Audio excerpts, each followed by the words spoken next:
a pagan.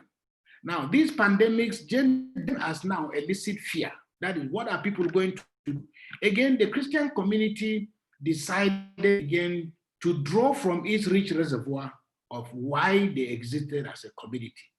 And whereas the pagans around them responded in fear, people were fleeing and heading in different directions. People, as in any pandemic or anything that frightens them, were consulting their gods. But you know, as the Psalm says in Psalm 135 and 115, they were consulting gods that had mouths that couldn't speak, they had ears that couldn't hear. So it was only the Christians that were able to cut across the local boundaries of the communities. As people were fleeing their communities, the chains of human solidarity automatically broke. So while people were fleeing in fear, again, it will be surprising to see how very little has changed, because the critical question is, people were asking them as now is, what is happening? What have we done to God? What is God telling us? Again, the pagan gods didn't have the mouths to respond. It was the Christians that were able to point at hope at the end of the horizon, that there is a purpose for why this is happening. But even more importantly, there is a correlation. And if you look at the history of the development of Christianity vis-a-vis all these pandemics and plagues and so on, you will see very clearly that at the end of each, the Christian population grew rather phenomenally, because people were now encountering Christianity as a religion of love, as a religion of care.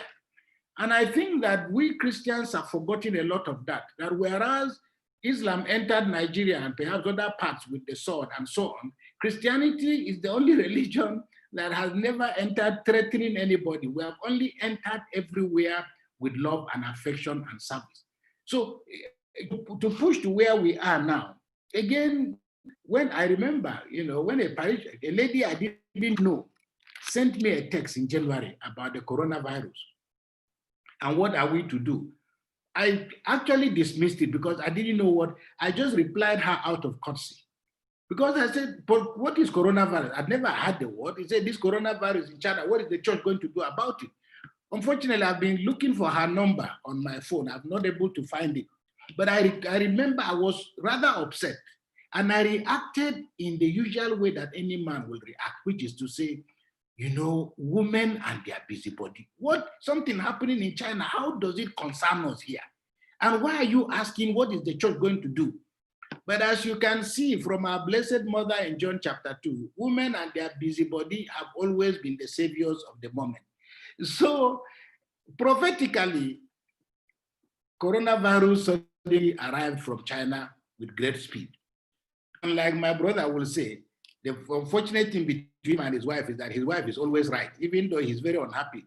Every time she brings up suggestions and they quarrel. But what upsets him most is that his wife is always right.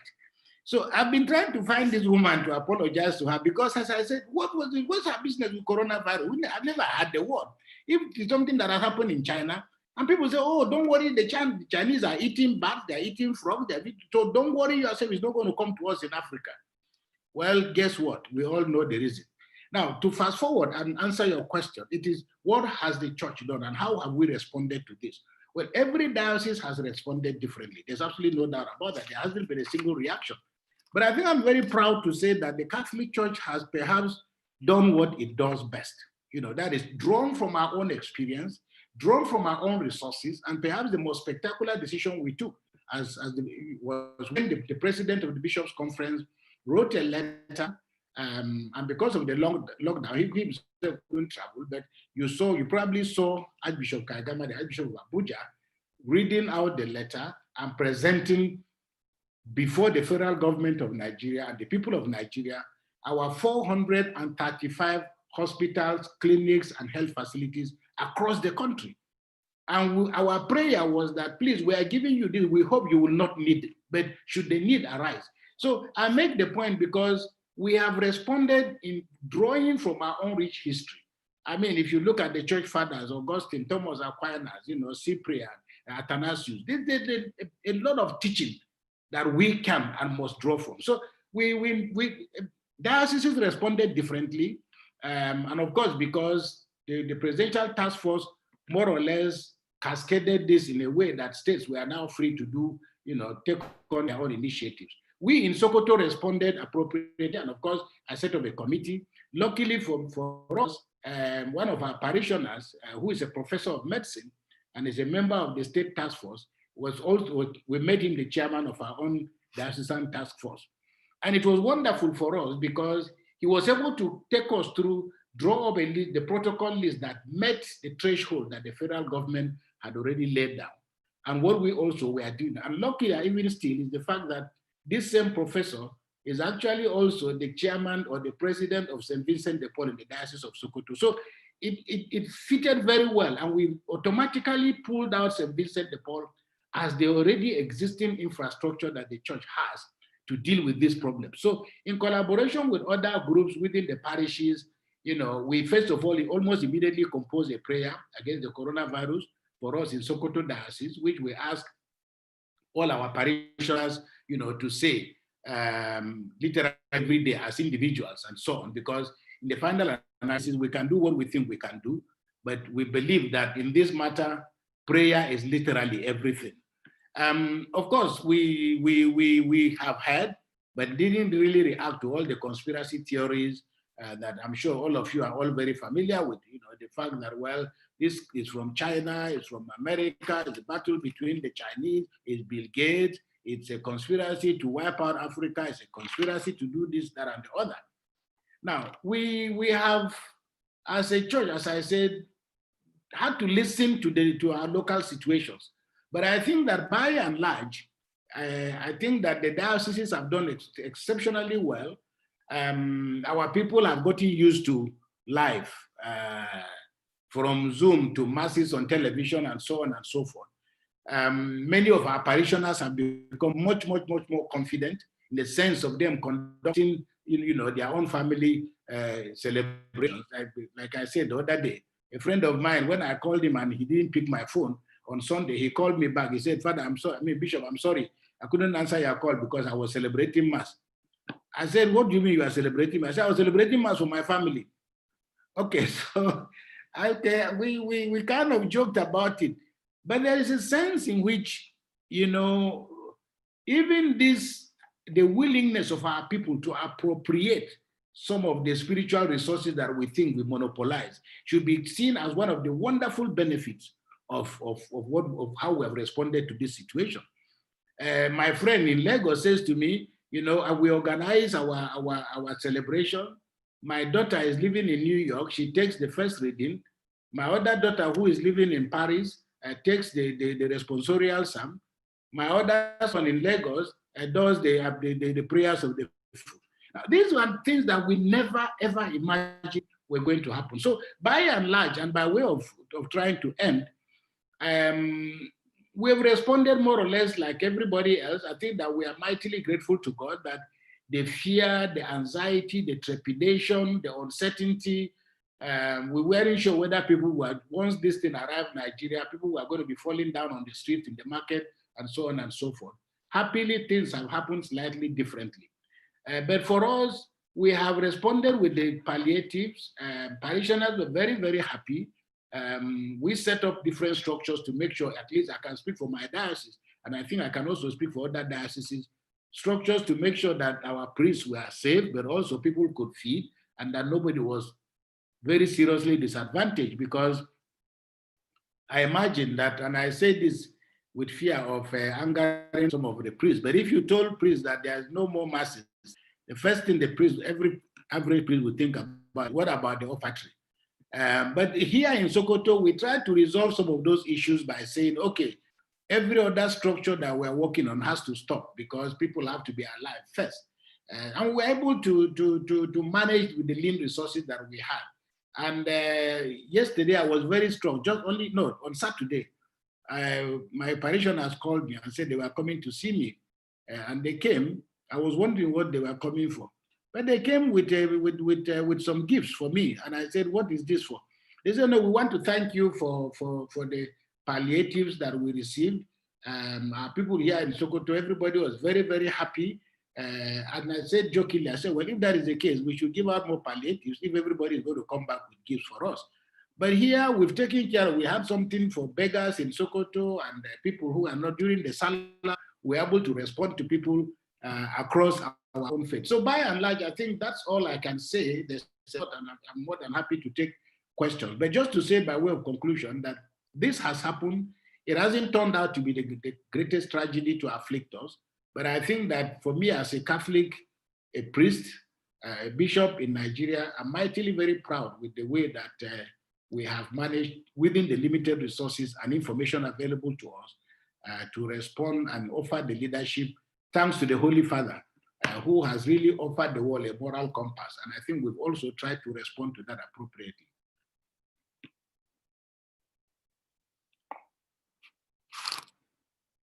Yeah, I think I have to unmute myself. All right, thank you so much, Bishop Kukah, for that wonderful presentation. I mean, you gave us what was very, very concrete in terms of what you are doing in your diocese, both from the palliatives to organizing the structures in the church to respond, even from the medical perspective, and also regard to the, the things that are happening on the ground in terms of this shared heritage, not monopolizing of things that before now, we see as just for the priests. We have a couple of questions, my Lord, and they're coming from some of the participants. And I will take the first question from Lilian Ehidiamen, who asks, in the light of all the pandemic and everything that is happening, and also the effort to support the poor, Lilian asks, how does the church intend to support Nigerians to have access to sustainable means of livelihood and good healthcare facilities? So what do you say to that? How do we support the generality of Nigerians to make this sustainable, this livelihood and healthcare especially? I don't know whether you want me to ask more questions. Let's take about 3 questions and then. Okay. Okay. Good. So then the next question is about how to keep living forth this sense of shared leadership that is inspired by the COVID-19 moment, because you can see that there is a shared leadership in this sense. I mean, having a medical doctor who is part of the St. Vincent de Paul, because in some dioceses, St. Vincent de Paul is almost moribund, and having the person to be in charge of the medical response of the diocese. So how do we share this responsibility beyond this moment? And how can we even institutionalize it in a way? So that's the second question. And the third question is with regard to, you mentioned about women and their busybody, but it has been shown that throughout the period of this pandemic, that the countries that are led by women have responded better than other countries. In fact, I got the news this morning that I think it was New Zealand has been declared as coronavirus free. And it's one of those countries. Iceland also, some of the Nordic countries have been part of this. Even Germany responded much more better than some of the other countries. So how do we also, in terms of all this shared leadership, how can we make space where we harness also the insights that come from this from women, both in the church and in our society? I mean, it's not just about the church also. If you look at Nigerian political space, there is not enough space for women. So how do we make sure that this shared leadership is brought to the book? I think we take this, and after that we look for further questions. Well, I always say that our Blessed Mother's intervention at the wedding at Cana, one of those incidents of women and their busybody. But we saw the result. Look, let me tell you, I mean, when I was a seminarian, let me start from there. and we had problems getting money from from our bishop. We also now understand. But I remember saying to one of my friends, I said, you know, I wish our bishop were a woman. Because you can't go to your mother and come back empty-handed. But man will look at you face to face and say, no money, go. And that's the end. You know, we in Africa are suffering for the simple reason that we've not been able to, out of fear, out of ignorance, to harness properly, you know, the huge resources of, and I'm not even talking here only of women. You know, it's a big problem for us in the church in Africa, you know, that we really, especially for us in the Catholic Church, I think we have not done enough, you know, to harmonize the resources of the laity. Very often we are comfortable with those whom we are very familiar with. If you see and hear, you don't have to agree with them, but you can see that one of the reasons why the Pentecostal churches have, you know, from the point of view of numbers and so on, why they have managed to brand and see the church purely and simply as professionalism and business. You may have your problems with that, and it's a different, we can have a conversation about that. But it continues to worry me that we are really not making use of the resources that are available to us. Clearly, I mean, there is absolutely no doubt. Even Mrs. Margaret Thatcher at her most difficult time, still, you know, those motherly instincts talk to society in a way, a manner that, you know, men just cannot. And to say that, of course, not to talk about whether men are capable or not capable, that's not the point. But there is clearly a direct correlation between the instincts of women and how they operate and how they organize and how they manage resources and how they, you know, their sense of their feelings about you know, about the things that worry society, and the fact that they are perhaps the most well prepared because they start learning how to manage all these things from managing a home and so on and so forth. So I think that we ignore women at our own risk, and you can correlate that ignorance with the failure of Africa and African economies and African politics to develop. You know, we are still holding on to the worst form of cultural expressions about roles for women and roles for men and roles for young people.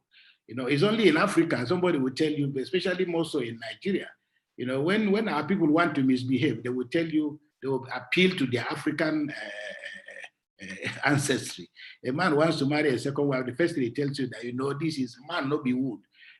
You know, so we have some of those tendencies, but clearly I think that we can see now that power has been democratized. We can now see the number of women who are taking advantage of the opportunities that are available to them. The way they are dealing with issues of starting businesses, managing their own businesses.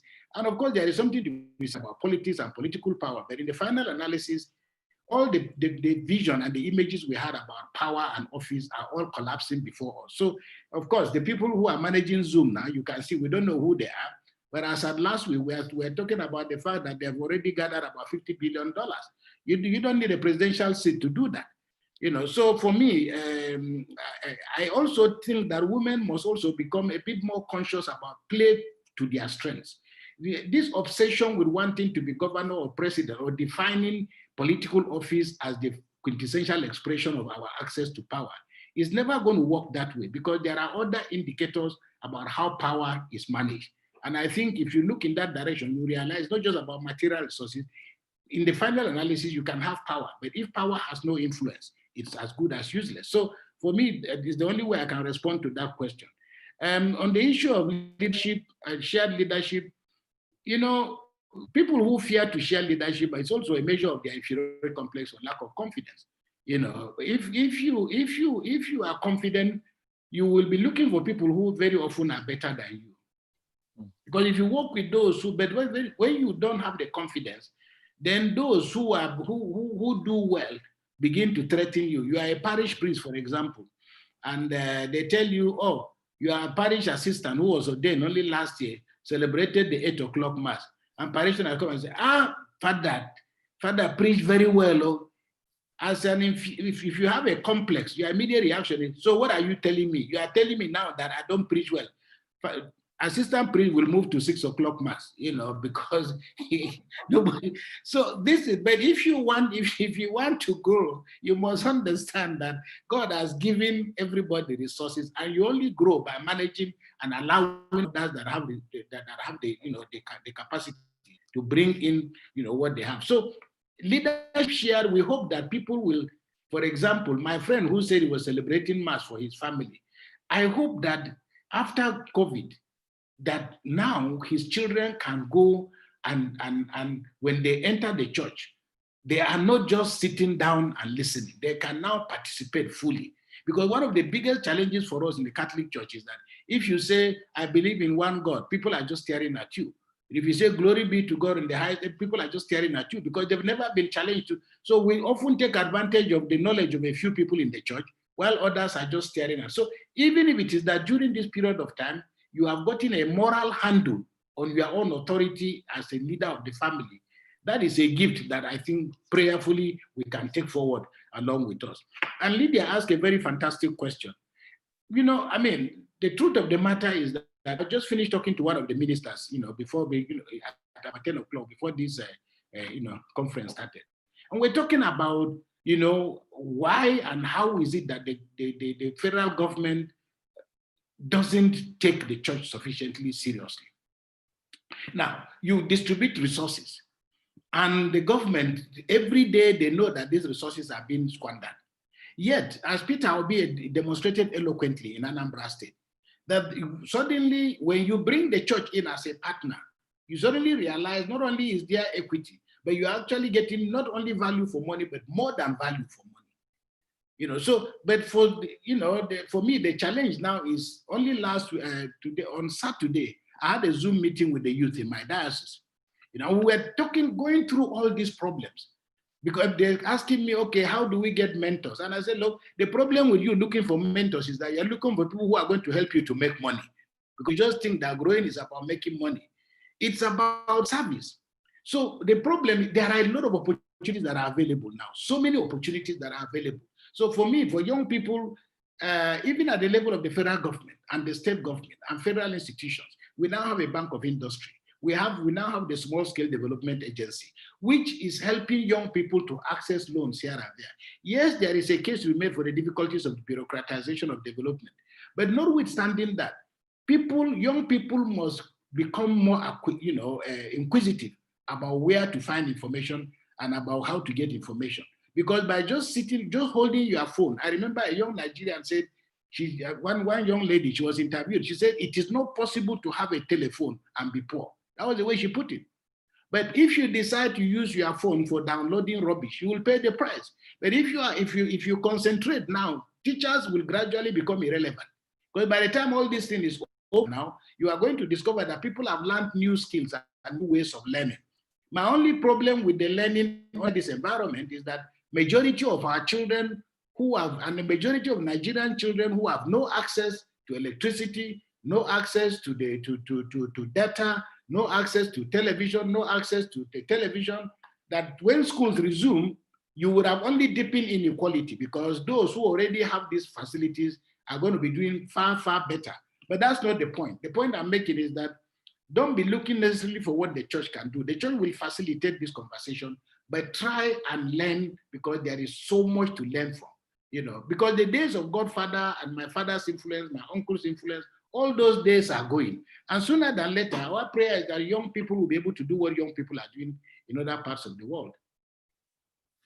All right, my Lord. Thank you so much for answering very beautifully to those questions. We have more questions coming in. So Edward Anoliefu is asking how the church hierarchy could, midwife the emergence of a new normal in view of the divergent responses to this COVID-19. So in terms of, you also mentioned how do we make priests key into this new things that are coming in, and especially in terms of this shared leadership. So how do we trickle it down to the parish level and also the maybe other basic Christian communities? Then we have another question from Fidelia Mary Alao. who is who asks, how did you manage the payment of salaries under the present condition? And then she's also asking, how does the church plan to manage those who have become used to streaming the mass live online and might want to continue with it instead of the community celebration? So how do we respond to that? I think there's also another question coming from Stanley Nedu, who is asking what could be the future plan of the church in facing the challenges of this new normal. I think it also goes with the question of Arno Liefo, and also part of what you've also responded to. So if you can quickly respond to that, my Lord, and then we take more. Well, you know, when people talk about the new normal, they say, oh, nothing will be the same again. I say jokingly, in Nigeria, things will be the same. That we will still have no NEPA, and we will still have corruption. After, so don't get used to that. Sorry about that. But, you know, like I said, in my own little way here, the very fact that we're able to have this Zoom conference with the youth in my diocese, it was, again, one way of dealing with these issues. And one of the things I'm also pushing for young people to understand is the cost is now clear. The opportunities are now there. You know, you can actually be an employer of labor and employ yourself and so on and so forth. So you know, the point to make, like, okay, when we started the Zoom meeting, I have Zoom meetings with my priests almost every week for the last 3 or 4 weeks. And of course, we jokingly threaten them by saying, if you don't participate, there will be consequences. And of course, they knew the consequences. It might mean that we might either withdraw your stipend, your palliative, which people were. So, but please don't tell Father Mokwe this, because. But anyway, the good thing was that everybody, and it was always a great joy for me to see my priests. Some of them, about 3 or 4, will gather in one room, and I was asking them, "Are you saving costs?" But we had a wonderful time, and I said to them jokingly, "We will have this Zoom meeting every week because I want to see who has grown too fat and who is growing. We want to measure and make sure that nobody at the end, people will still be able to move." But seriously, this feeds into the second question, that we can. This new normal, the opportunities are huge. So if people, I have a lot of friends who have signed into online programs and so on and so forth. It just means that if there is any lesson to learn, we must learn how to use our time wisely. And Fidelia's question is a fantastic question. You know, people who get used, yes, that is also an unintended consequence, namely that people can decide to say, okay, you know what, I can just sit on my couch and watch Mass live on television, so why do I have to go anywhere? Well, I always say to people who have that mind that is really fine. There's nothing wrong with that. The only thing is that if God sees that you've gotten used to watching Mass on television, you might actually watch heaven on television as opposed to being a participant. It is that I'm hoping that when people start going back to Mass, when I celebrated Mass in a cathedral about 3 or 4 weeks ago, because we are back to Masses in Sokoto, the thing I said to the parishioner, I said, I'm sure everybody is feeling as if they are receiving their first Holy Communion today. You could see in people's faces, there's a certain kind of thirst for company, for solidarity. So this is not, we don't go to Mass simply because of anything. We are essentially a communitarian people. So it's not, it would be a tragedy if anybody got used to just attending these Masses and then simply thinks that is it. As for salaries, we are happy because for me, our personal decision in Sokoto was, look, if we're having any building, it has to stop. It is better that we stop construction if we're having any construction at all and have people alive than the other way around. So as I said, with the little resources that we've made sure that nobody who is receiving a salary is receiving half salary because of the pandemic. And we've also tried to make sure that even our priests and our sisters and the convents, everybody, we just try to do the little best we can to make sure that everybody is reasonably comfortable. Thank God normalcy is now coming back. So at least we are very happy. And I think you can say the same for many church institutions, that we have tried with the best we can, to make sure that people stay afloat. All right, my Lord, thank you. Just 1 or 2 final questions, and then we move to the next presentation. So this question is about on Wednesday, May 27th, about 60 or conflicting reports. Some say 60, some say 74 people were killed in a district in Sokoto. And then I want to know, how has this problem of insecurity further, worsened the crisis if you have to grapple with the challenge of a coronavirus and then this level of insecurity, especially within your own area, and how does that impact in the way you also lead in your diocese as people face these multiple problems? And then another question is with regard to the ecumenical response from a national point of view. There's not so much about CAN going on now in terms of the collective response, And what can you say to that in terms of how a collective response of Christians can further, become a statement, not just a political statement, but also a statement of the Christian unity, and how this can help in, galvanizing forces to change things in Nigeria. I think in a conflict situation like this, you have the churches coming together, and we're not seeing too much of that this period. And then finally, Clement Mobo is also asking a question about catechesis, how catechesis can help in clarifying certain things about the worship patterns and beliefs during this pandemic, and whether the church needs to do more in this way. So that's the questions we have for now, and if you kindly respond to them. Thank you. Okay, let me start from the last question about catechesis. We had the synod on new evangelization. Again, this is again an area that I have personally quite a lot of concern. When we talk about catechesis, for us in the Catholic Church, our minds go to catechism. And when you talk about catechism in the Catholic Church, you are talking about somebody who didn't finish school, not very educated, they just manage. We already have a mindset about what a catechism is. Unfortunately, this moment calls for something higher. And it's only in Protestant churches and Pentecostal churches that you find bank executives, big people. For a long time, General Gawon was a warden in the Anglican Church. Part of the problem with the Catholic Church is that too many of our lay people, I don't know, it's not about blaming anybody, but there are a lot of very educated people who can count their degrees.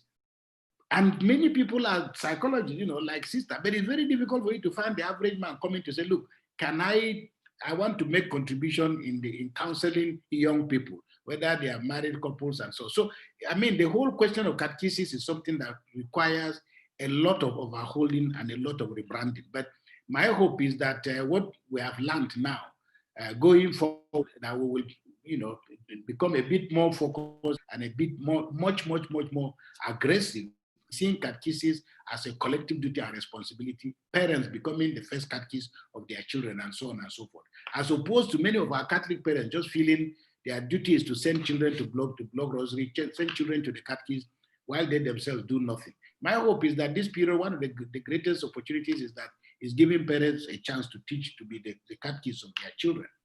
Now, about CAN, a lot of these things are also tied to leadership, and I totally agree with you, that we could have done more, but because we are not the chairman of CAN, and I take nothing away from him, it's not something that is within our control. We are neither president nor vice president of CAN. So, and that is why we were able to do what we as a Catholic Church could do. In another environment, perhaps we could have been a bit more aggressive in mobilizing our resources. But very often, again, these are functions of leadership. Otherwise, many people would have probably just fallen back on what they're able to do in their dioceses, in their denominations, and so on and so forth. So I think it's point well made and well taken that we probably could have done a bit more. Because for many people, a lot of our concern has been that we have always tended to focus, and it's right across Nigeria. We spend too much of our energy talking about politics as opposed to witnessing, the realities of our faith.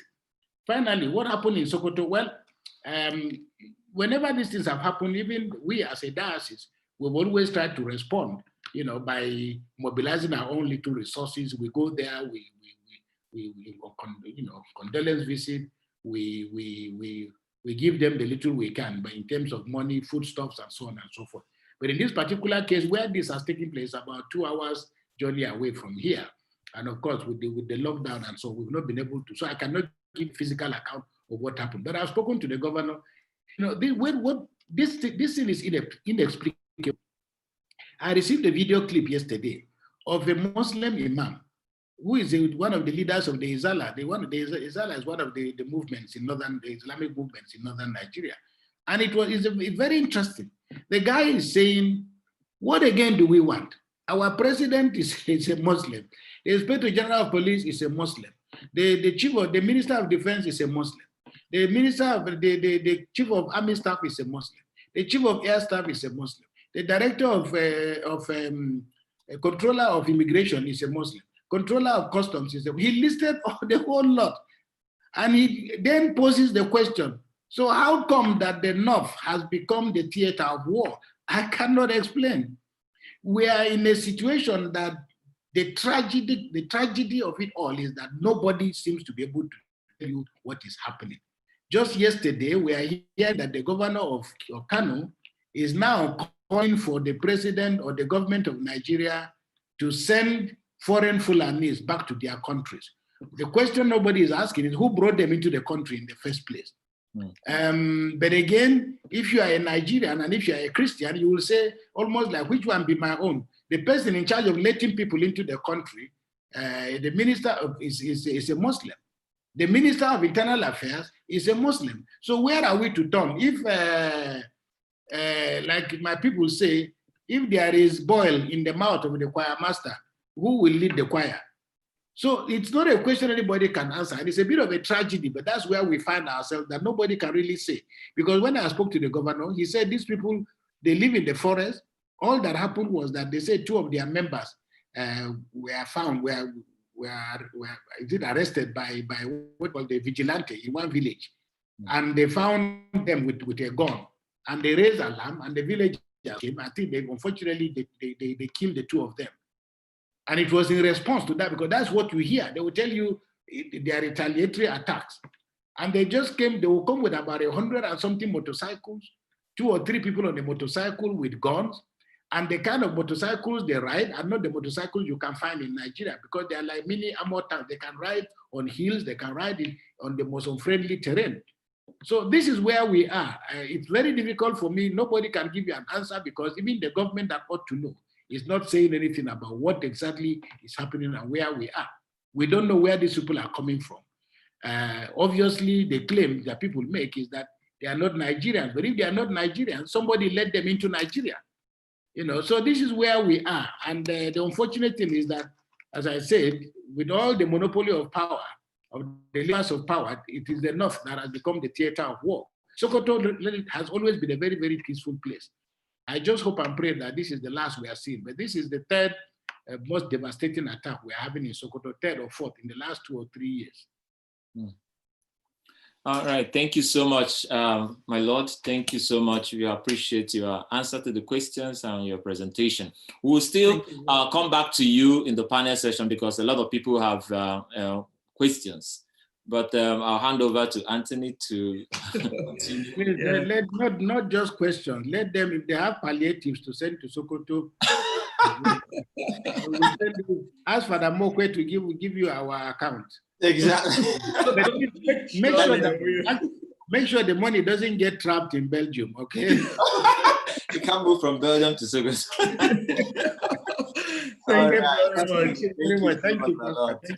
Thank you very much, my Lord. We really appreciate your very thought-provoking and insightful presentations. We now invite Father Lawrence, who would also share with us some of his thoughts about the experience of COVID-19, and at that very level, the diocesan level, the grassroots level, how they've been able to respond to this crisis, new imaginations coming as a result of this COVID-19. Father Lawrence, please. Yeah, Tony, thank you so much for inviting me to this presentation. And thank you, Your Lordship, for the wonderful thoughts you brought on board. And then to all the viewers, well, try to share a little bit of our own experiences. I am a parish priest, And I actually came out to Oka now for this presentation so that I'll be sure of maybe uninterrupted data services, but it doesn't seem so. I work at Tugwab, St. Paul's Parish, and a rural parish, and we're doing our best to respond to the crisis. And part of the thing that I've been asked to talk about is pastoral solicitude and solidarity in unusual times. And it strikes me that providentially, yesterday we celebrated the solemnity of the Blessed Trinity.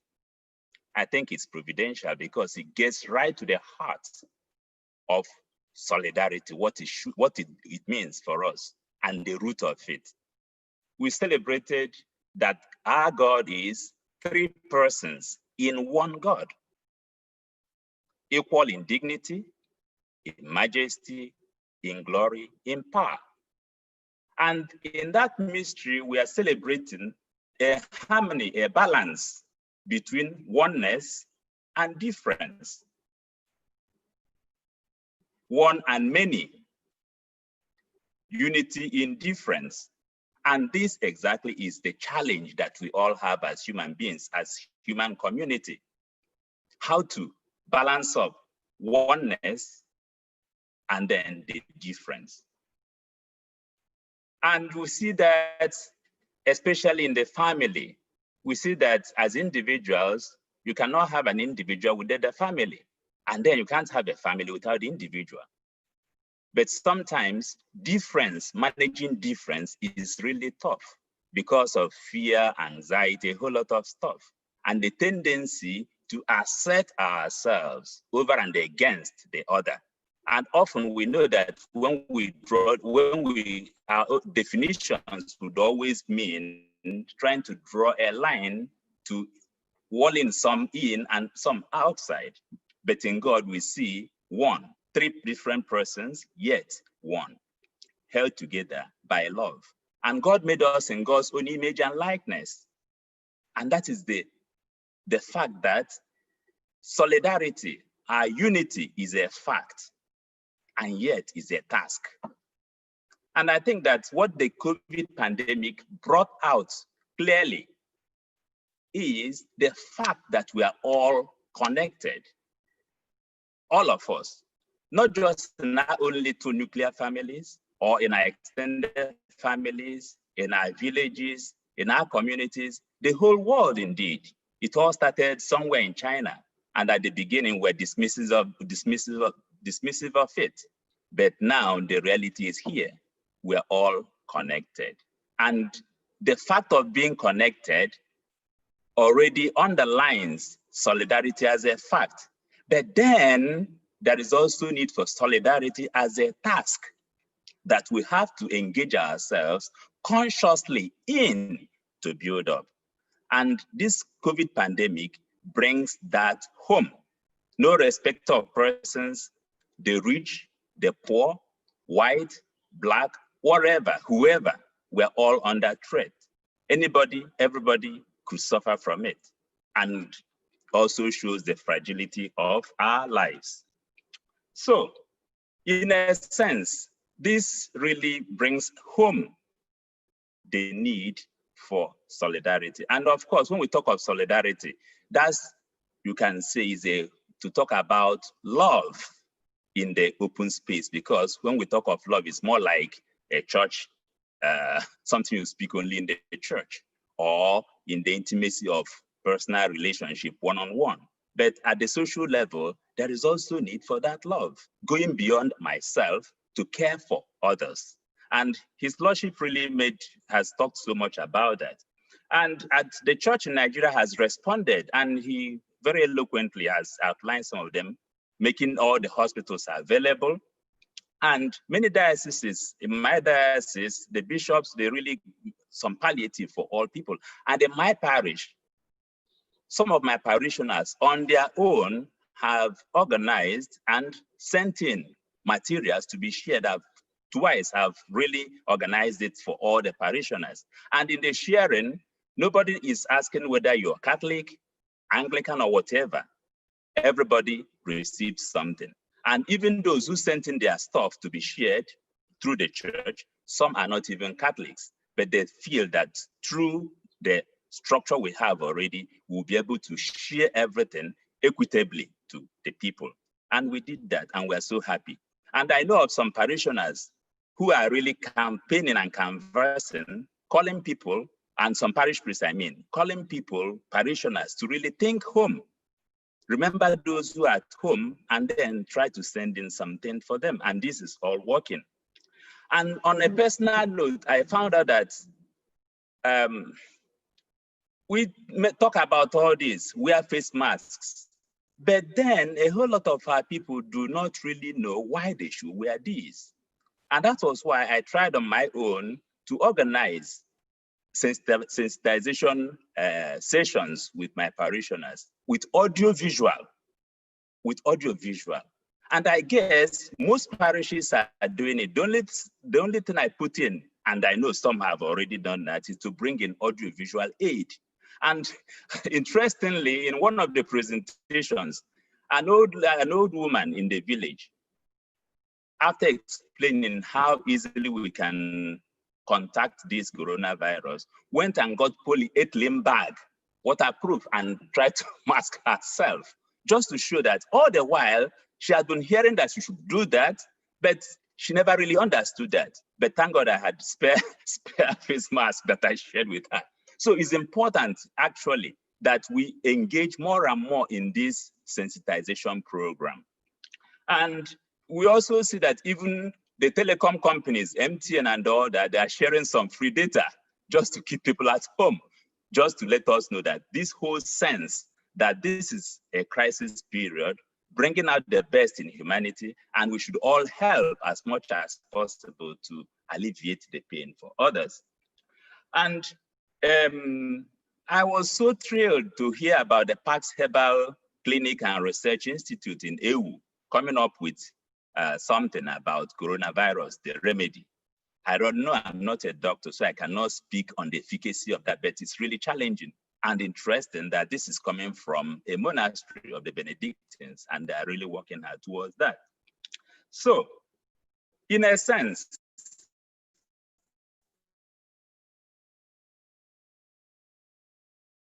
the coronavirus is not about talking about what it is, how it has really impacted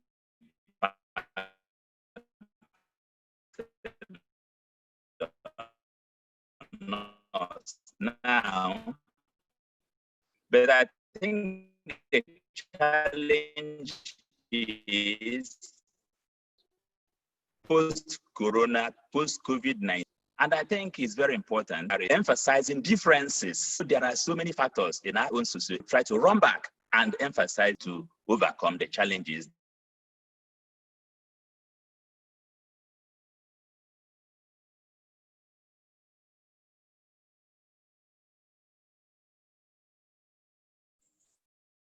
We seem to have lost connection with Father Law. Yeah, Father Law, are you there? Yeah, we seem to have. Yeah, Dan, just a moment.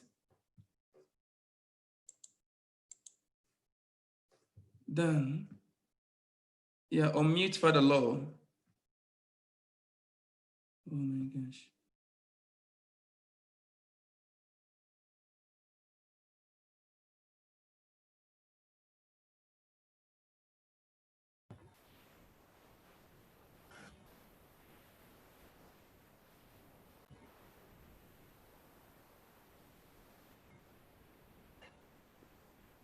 A new diocese should have a better reception.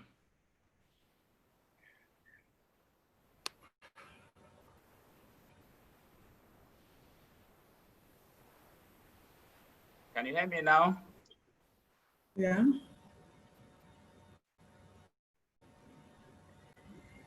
Okay. I'm here again, Tony. Okay. Hello. Hello, Father Law. You're welcome back. Okay, you can hear me? Exactly, we can hear you. Yes, I'm Yes. here. Thank you so much. Yeah, we understand. Well, that's Niger. That's Niger. Well, we get there. We'll get there, and you can imagine I had to make a 45 minutes journey to be here out in the capital city to make sure it doesn't happen, but it's happening. Too bad. If you just relocate to Sokoto, we can give you some of our bandwidth. Oh, Your Lordship, that would be wonderful. Are you sending a flight now?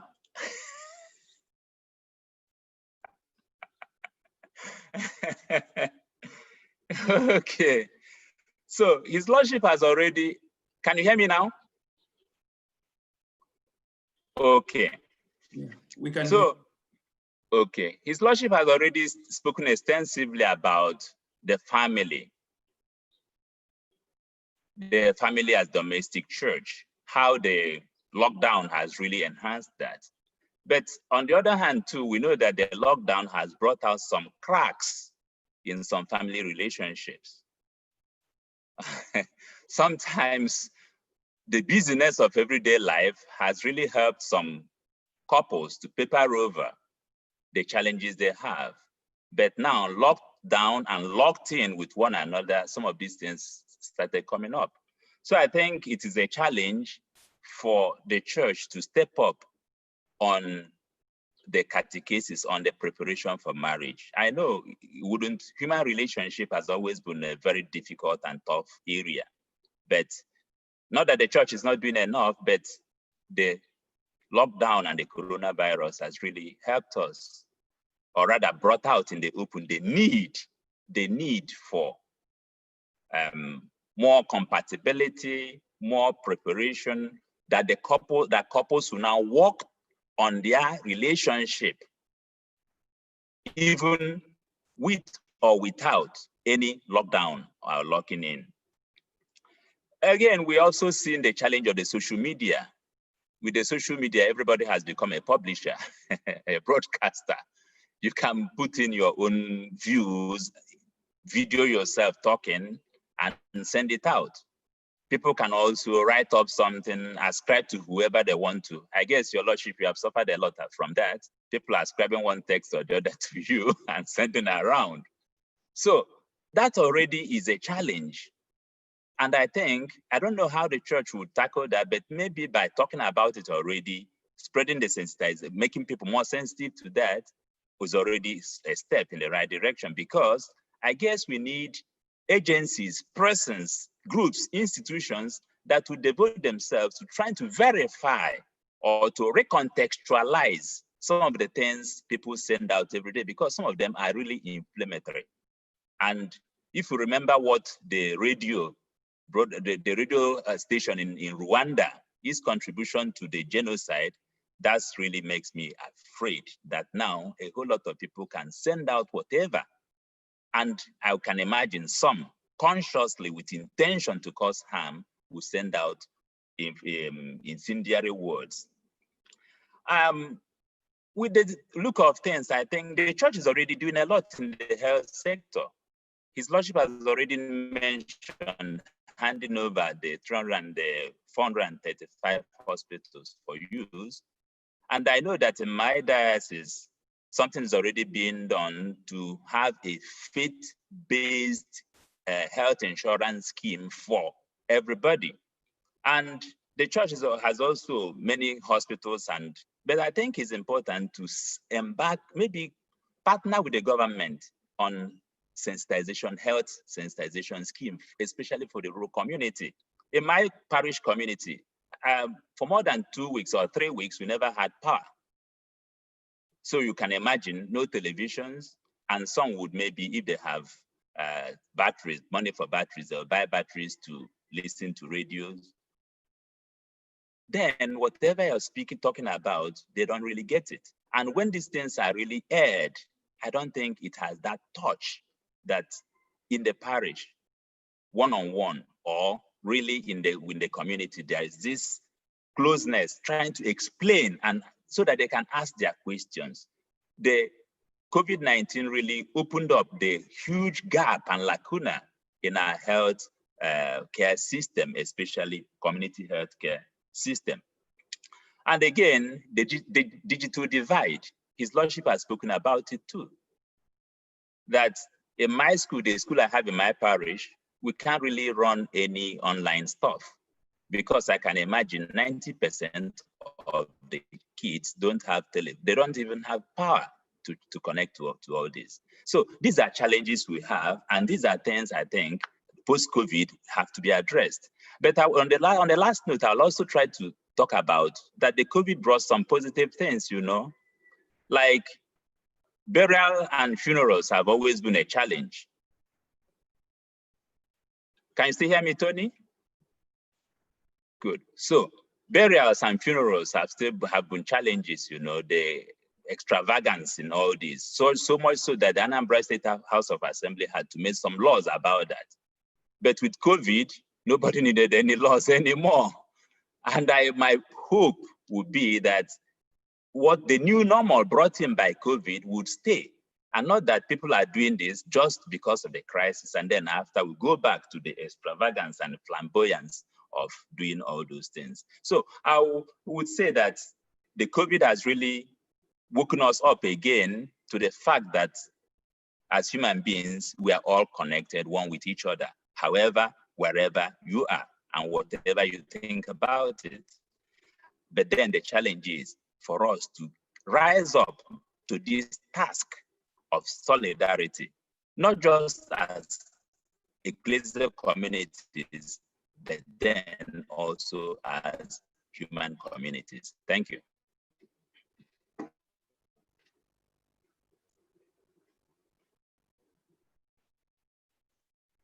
Good. So thank you so much, Father Law, for your wonderful presentation. You were able to survive the technical glitch. Yeah.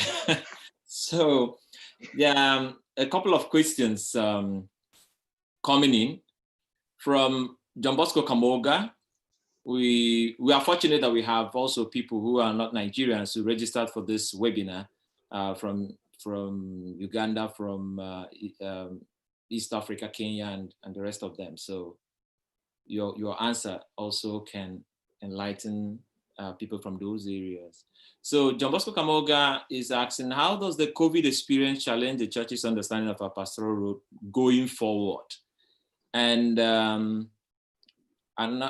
anonymous attendee is asking, in the light of all the difficulties in the rural area, the complexities and the unavailability of electricity and connection with the internet, what is the headway? How do you navigate such complex situations? Because you mentioned how difficult it is, but how do you get ahead of it? So I'm thinking of something with the traditional means of communication and maybe liaising with traditional rulers in this sense.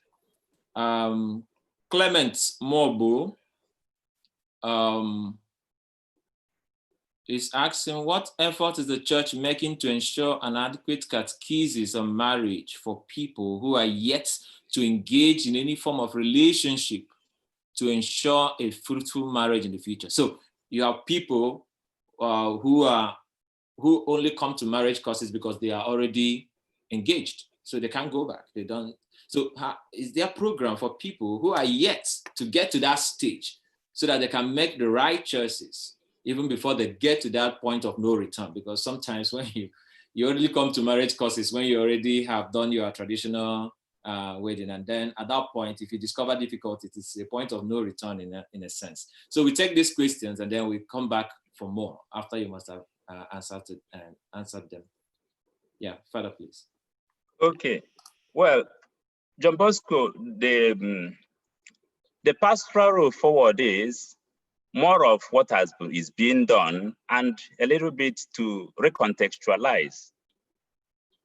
So, and more of that which is being done is care, being there with the community, shepherding, teaching, sanctifying, and helping, not just with regard to our relationship with God, but also human promotion.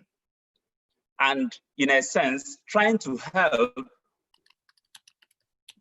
in the journey of the community to really discern more and more how best to be community, how best to be in solidarity with one another. And this comes through catechesis, preaching, evangelizing, all those traditional ways. Only that one needs to take into consideration the new normal or the changes in our circumstance that COVID-19 has brought in. And as the bishop has already said, in Nigeria, often you see things happening and then you say it and eventually you go back to the old way. But I believe and I hope that some of the lessons learned will now be factored in and then to become part and parcel of everyday life. About using the traditional means of communication, I got to say that this is also still working. Like in my community, the town criers are still well and up. So when you have anything to announce to the community, actually I use the town crier to ask the community, because I didn't really show the audiovisual thing to the parish community. I showed it to the community, the village community. And it was the town crier who went round at the beating of the gong and summoned them, gave them the time for the meeting, and they all came. So we are all integrating both the new and the old. But we know that the limitation of the old way is space bound, that the town crier can only go around as much as his legs could carry him and as much as his voice could carry too. But then some of these technological infrastructure we cannot put in ourselves, but we do what we can. For example, in my parish, I know that the community, they bring in their cell phones to be charged for them, and we willingly do that so that at least as much as possible, they will still stay online and get calls from their loved ones. Father Clement talked about effort being made as regards marriage preparation. I've got to say that it's recognized, and our bishop talked about it very recently, that to really prepare for marriage, for wedding, it's not just the 3 months that people come for marriage course. It should really start even with the apostolate of youth apostolate, and that you factor in issues with regard to relationship along the line, so that even before they get to this point of engagement or thinking about who to marry, you have already got some insights as regards what relationship means. But I think we have something bigger to deal with on this matter. And that is that for some people, or rather I'll put it this way, I stand to be challenged and I really want to take it up with anybody. I have this feeling that culturally, people don't marry out of love. Companionship is not really emphasized traditionally, because you have men's world as it were different and women's world as it were different. In the market setting, for example, the traditional market setting, you have stalls for women, and then you have where men congregate too.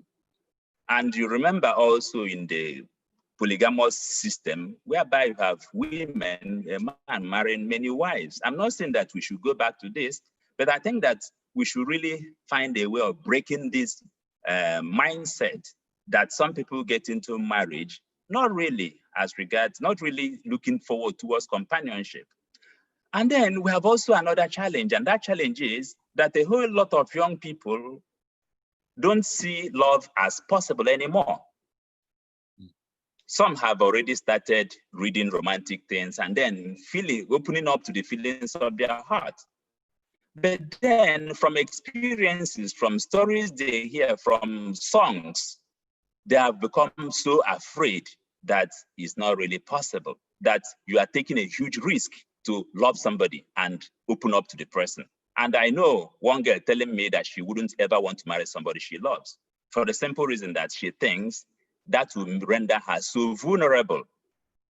So in this type of circumstance, when people are not factoring in companionship as an essential ingredients as a very important factor in marriage, when people are focusing on the social status that marriage will give them, or the procreation that will come from there, and all of a sudden, you have this pandemic locking everybody in, and you see yourself suddenly with your spouse who has always been a stranger. So that's, I think, is what happened. But with all this, I think we need to, the conversations, trying to talk about this and taking steps, not just teaching them about all these wonderful ideas, but trying to engage these wonderful ideas with the background, the framework, mental framework that is sitting at the background of the thinking process that shapes people's choices and decisions. So something is already being done, but I think more can always be done. Thank you. All right, Father. Thank you so much for the wonderful and pointed answers. There are many questions coming in. And some of these questions gravitate around catechesis. So we have Iken Nawabara, who is asking about, Father Iken Nawabara, who is asking about the catechetical formation, especially from the seminary training. So how do we reimagine the training of priests to respond to this problem of catechesis, and even to take up some of the insights that are coming from the pandemic and integrate them in the pastoral training of priests in the future? So that is one. Felicia Lewis also is asking about this same problem of catechesis. So could priests also integrate some bit of catechesis or do some catechesis on Sundays in order to preserve the faith of the youths and other converts? So what creative ways can this catechesis, be communicated or be given to the people? And to take a third question, you talked about, the issue with the school in the parish. So, and with the problem of the rural areas where there is lack of communication, the social media and all that, or online education, how then do children learn when this online method is difficult to, you can't handle it in a rural setting? So how do children continue learning when everything is on lockdown? So I think if you take these questions, we now have one or two final questions. And okay, well, let me start with the first. The question about catechetical formation. My thoughts on that is that sometimes we understand catechesis in terms of head knowledge about teaching catechism. His Lordship mentioned that as much as I could hear, because there was the network was down a little bit then. And then but I think at the basis of that is for people to have personal experience of the Lord. It's when there is that personal experience that we now talk about conversion and openness to the truths being proposed. And not just openness, but an openness that would eventually lead to a linking up of the head and the heart. And the problem I think I see is sometimes we think of catechesis in terms of book knowledge, knowing the answers, knowing the doctrines. One can know all these, and yet the realization of the externalization of this in one's life, concretization of what that one has known in life may not be there. So I think seminary formation should get a lot more towards helping our people or helping seminarians encounter themselves and encounter the Lord. It's only in that context that the doctrines will make sense. It's only in that context that we now understand catechetical formation, not just in terms of sharing head knowledge, but in terms of helping people to encounter the Lord, about whom all the doctrines are formulated. So that is the thing I think we should go in that direction we should go. Unfortunately, I'm not a formator in the seminary, but I was part of that system for a long while. You see that sometimes you have an emphasis more on intellectual formation.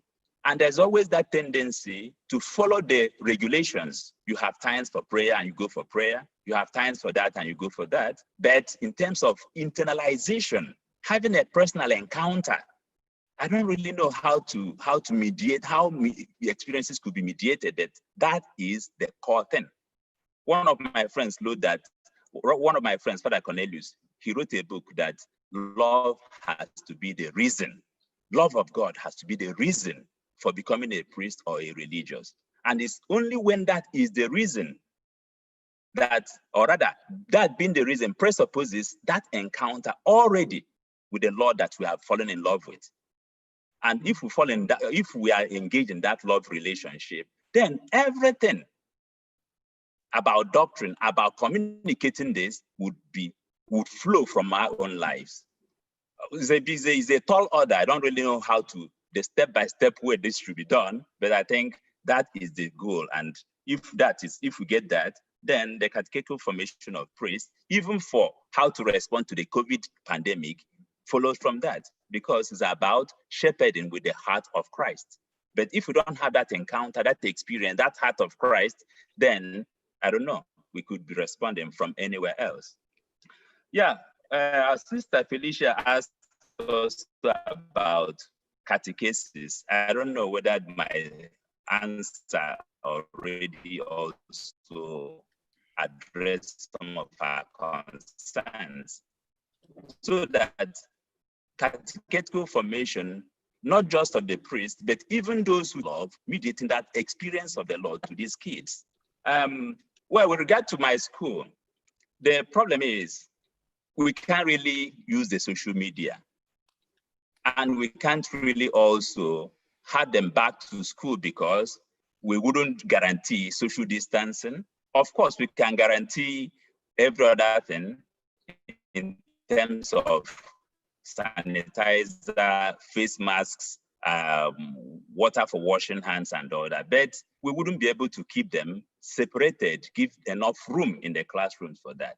And that's why I think the Ministry of Education has really the schools have not resumed, because these things are not guaranteed. I don't know when they would ask us to resume, but I've been thinking hard how to really manage it, because it would be irresponsible of me to call the kids back to school when I'm not sure I'll be able to give them that social distancing, praying that the virus has not and will not come into the community. So that's my response to that. All right, thank you so much, Father Law. There are lots of questions, you can't imagine. Good. I'll crave your indulgence, we bring it up in the panel. No problem. That we move to the third presentation. Thank you so much for your presentation. And please, I hope that your network will not disappoint us when we come back for the panel. All right, so over to you, Tony. Thank you very much. Yeah, thank you very much, Father Law, for your wonderful presentation as usual. And it's already disturbing now, but I hope it remains. Okay, good. So I now invite Sister Providencia, who will take us on the psychological well-being of priests and religious in this time of the pandemic. Sister Providencia, please.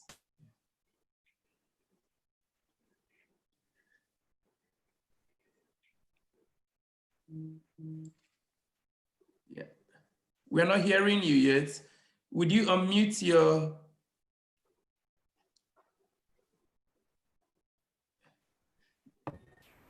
Can you hear me now? Yes, great, great. Can you hear me now? Yes, Sister. You can hear me now? Yes. Okay. Yes, I was trying to say I am sorry for all the troubles I gave you when you were trying to make me take up this assignment. Because as a religious, there are things I just can't do on my own without my superior's permission. And it was not until my superior permitted me that I accepted their invitation. So sorry for the embarrassment. My Lord, I'm happy to have, will I say see you, because I'm only virtually seeing you. I have heard a lot about you. And I'm looking forward to really sitting down on one-on-one with you. Father Law is an old friend, and I'm happy we are doing this together. So I don't know, my presentation is in PowerPoint, and I don't know if that will be available, or do I just give the presentation? Can you hear me? Can you hear me? Yes, we can hear you. We can hear you. Yes, we can hear you, and your PowerPoint will be there in a moment. Yeah, it will be coming up. Yep. Okay. Okay. Can we start from the beginning then? Okay. Yeah, it's fine. Yeah. So I have been asked to explore the psychological well-being of priests and religions during this COVID-19 pandemic. I don't know how we are going to do this. How do you know when to get to the next slide? Yeah, just go on. We'll be doing that. Okay. So can you go to the next one? Yeah. So from time to time, we all experience crisis, a time in our life when we are faced with emergency, a time when we are confronted with terrifying experiences, and then we have to make decisions and choices. It is this time that we call crisis. It is a time that we are forced to recognize how unprotected we are. A time we are forced to see how naked we are before God, before others, and even to ourselves. We are confronted with our vulnerability and the impossibility of all the hopes and desires we have entertained. During this period of crisis, our coping skills are weak. We think we cannot manage. We think things are out of hand. Can I get to the next slide, please? You're far behind me.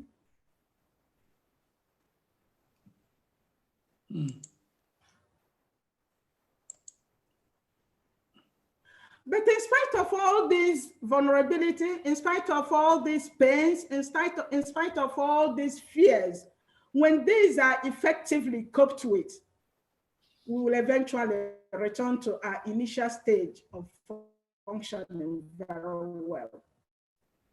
Now, I want to begin by telling us that there are two basic types of crisis. The first one, very common and very normal, is known as developmental crisis. You can imagine a child leaving home for the first time to go to school. Ordinarily, sometimes they carry their school bags going to school crying because they are trying to cut off from the family, from the base that gives them comfort. But they have to grow, they have to develop.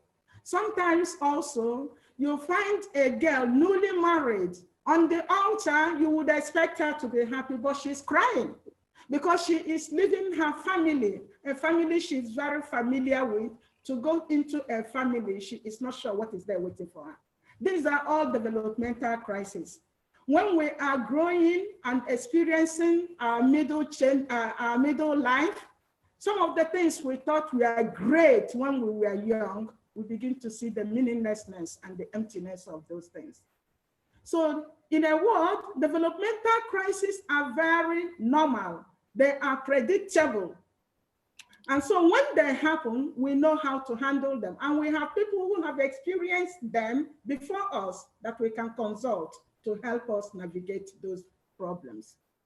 But we have another type of crisis known as situational crisis. And this is where the problem is. Situational crises, unlike developmental crises, are unpredictable.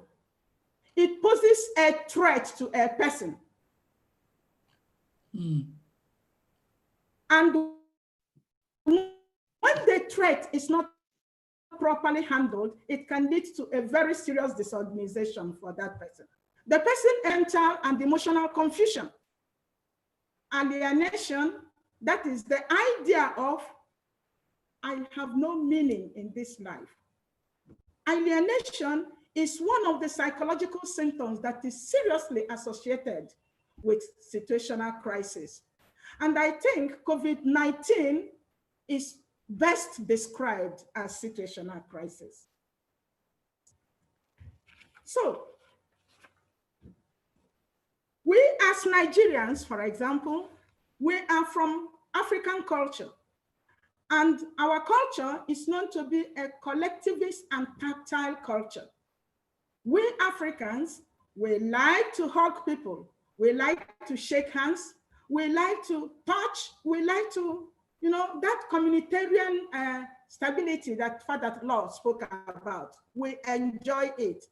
But all of a sudden, COVID-19 pandemic has asked us to swim against this current of our culture, to stay away from people, to bow rather than hug, and then to use face mask rather than letting people see who you are and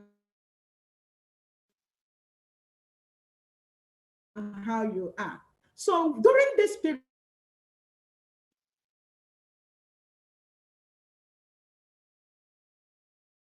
have been bombarded with incompatible confusion and information. So psychologically, we can say during this period, we experience cognitive in line with what I thought was valuable of situational crisis. So priests and religious must therefore find a way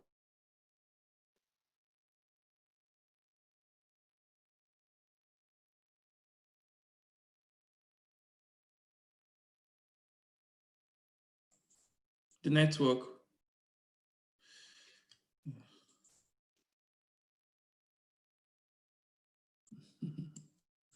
It's fine.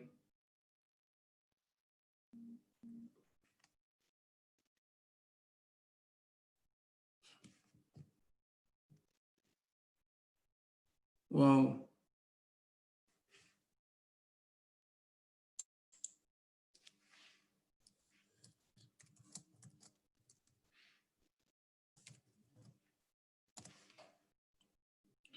Oh my gosh. Yeah, it's always a problem, but it's fine. Now I see how it was when I went off. Exactly. It's predictable. Yeah. Well, maybe Bishop Kuka will just send us an airplane to take us to Sokoto immediately to continue. No, you don't even need a plane. I can send you some of my data. That's all. Well, that's that. You are a new diocese. Everything of yours should be new. New bank account, new telephone, new reception, new everything. So.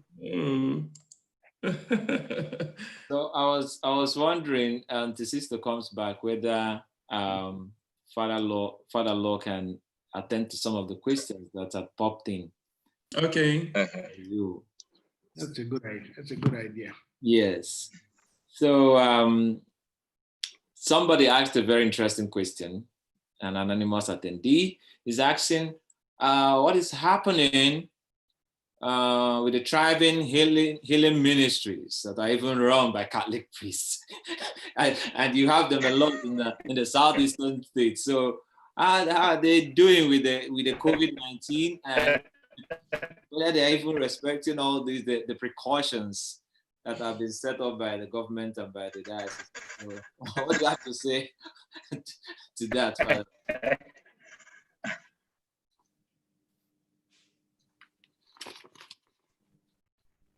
Yeah, and maybe I add one more question so that you can handle two of them together. Okay. So you are a professor at the Nnamdi Azikiwe University. So have you been in touch with some of your students, and what are their peculiar challenges, and have you been able to engage with them if within the rural setting learning has been difficult? Has the university been any way, has the university tried to still offer something to the students within this period of the lockdown? Okay.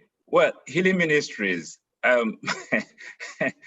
it's interesting, that at the beginning of the crisis, some of these names in the Healing Ministry in Nigeria, they came up trying to show, or rather espousing the view that the COVID was an invention, was the 5G stuff, and then if you exercise, that would be the way out of it, right? At that time, I felt that, oh, that's really a way that's a ploy to divert attention, in the sense that some of them really make very extraordinary claims about being privy to divine plan, that no sickness, nothing would ever touch any Christian, any believer. But what is clear is that very recently, we don't hear so much again about, first of all, the crusades are banned. So they couldn't really, the platform on which they do that, except those who still do that or those who have television networks and all that, and they keep on. But it will be interesting, actually. It's something I intend to really research into, to see how this crisis has impacted the prosperity message, the theology that is caused, that healing sickness is not our portion, that everybody should really be alive, healthy, prosperous, but I think it really, the crisis brings in a crisis. It's really a crisis for that theology, as far as I can say. But simply, some of these healing ministries, you don't hear much anymore, probably because of the ban on large gatherings. But as things open up again, it will be interesting to find out how they respond to this, because the crisis of that theology is trying to deal with human suffering, sickness, how to account, how to make them intelligible in this scheme, in their theological scheme, whereby they feel that abundance of life is a given and not a promise from God, a promise that will be fulfilled later. But for them, it's something that has to be fulfilled now. And in the light of this crisis, pandemic, I don't know how they would address that. Well, as regards the university, it's interesting to know that ASU has been on strike even before the pandemic. Oh. So the university has not really been in session. So because ASU has been on strike, there is even no effort with regard to continuing the learning process, even online in the university. But having said that, a couple of them, I was really thrilled that one of the cost reps called me up about some weeks ago, just to ask if I could give them some material so that they can use their time now to prepare, so that whenever the university resumes, there wouldn't be just crash program. It's something that already they have, that they would have also really learned, or rather walked through in their own spare time. I really found that very, very, I appreciate the initiative he took. But then I'm in touch with some of them, especially postgraduates, who, though I'm not really supervising their work, but they really want to use this time very well. And some are writing and then sending in some things for my comments, and I'm gladly doing that. But it's unfortunate that the school is not in session, because if it had been in session, then there would have been this challenge of how to continue the learning process even when there is during the lockdown. All right, Father, thank you so much. So Mary Rosanna Emenusiobi is asking, Father Lord, can we make the CYO vibrant again in our parishes? And she says this at the background, that it will be a very fertile ground to form our young people in terms of relationships and subsequent marriage. So this is coming from Mary Rosanna. And then you also mentioned, Father, during your own presentation about the problem with the social media. I mean, you expressed your your fear about the uncontrollable nature and how it can fuel more problems if it is not controlled. But I remember during the period of the lockdown that a priest came under fire on Facebook for requesting that the Catholic Church must step up its mission of charity. And he was saying it because he has seen what some other churches are doing and saying that nobody is seeing what the Catholic Church is doing. Of course, many Catholics came on his neck to say something is happening. But don't you think it's also sometimes important for this the visibility on the social media, if not for anything, for some form of public accountability? It is not about at least within the Catholic Church, it's not about the presence of the bishop or the priest, but about the church. So can the people see what the church is doing? And can this thing that the church is doing in one corner or the other inspire other people to do the same, rather than, having so much negative attitude towards the social media and the media at large? So what can you say to this two questions?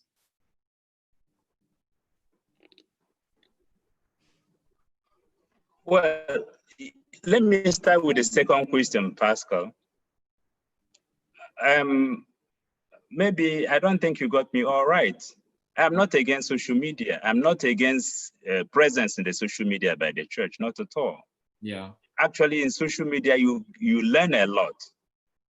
So somehow the social media has, in a way, democratized both learning and self-expression. Mm. So you can now express yourself without the filters of or the power structure of the editor or the broadcasting house. So I am totally all for social media. But my only concern is this is something new. With the publishing houses, they'll cross-check some of the information you give, right? Yeah. But now in social media, people, no, I'm not talking about control. It's not about control I'm concerned about. It's about fact-finding, a way to help people. Fact-checking. Because to balance up what they have received from the social media, because some of these things, even graphics, pictures, but when you take pictures and speeches, you can Photoshop these things and then put them in totally different contexts. And maybe something that happened 10 years ago or 5 years ago, or 3 years ago, you bring them as if they're happening now, right? And if there's nobody to say, hey, wait a minute, this had happened long ago, people will now believe that this is happening now, or that people are being killed somewhere now. And you can see how much anxiety that can raise. That's my concern about having something to cross-check and get people informed. But I think it's something, I think outside, overseas, they have different media channels. So that somehow, if you don't hear it in this one, you may hear it in that one. And somebody had already said, what you don't hear in some of these major media outlets, maybe is not really real. That has its own problem too. But somehow that has to be done. And especially with this technological development, of course, you know what they now call the deep fake, so that people can now even fake your voice, fake use you as hologram to communicate, use your voice, use everything. So that to somebody who doesn't really know all these is yourself doing this. But that's why I think there is need for something. I don't know how that can be organized, but I think there is need for that. Then, as regards Sister Rosanna's concern, this is a challenge I even have in my parish. The CYO and the young people there is only when you organize football matches or you organize one competition or the other that they come. Apart from that, you wouldn't see them. And during Apostolic War, Senarians come, and 1 year we tried to say, okay, we have a retreat before. If you don't participate in the retreat program, you wouldn't be able to play.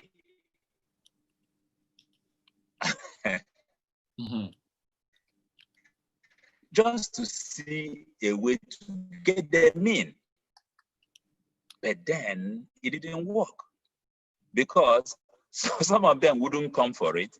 And when they came for a CYOM program, and then people fighting because they want to play football. So but all hope is not lost. I know the peculiarity of the setting. I think it's about mentorship and models, young fellows, because you need leadership even at that level. And that's what I think is lacking in that setting. Some people that are credible, that can really motivate them.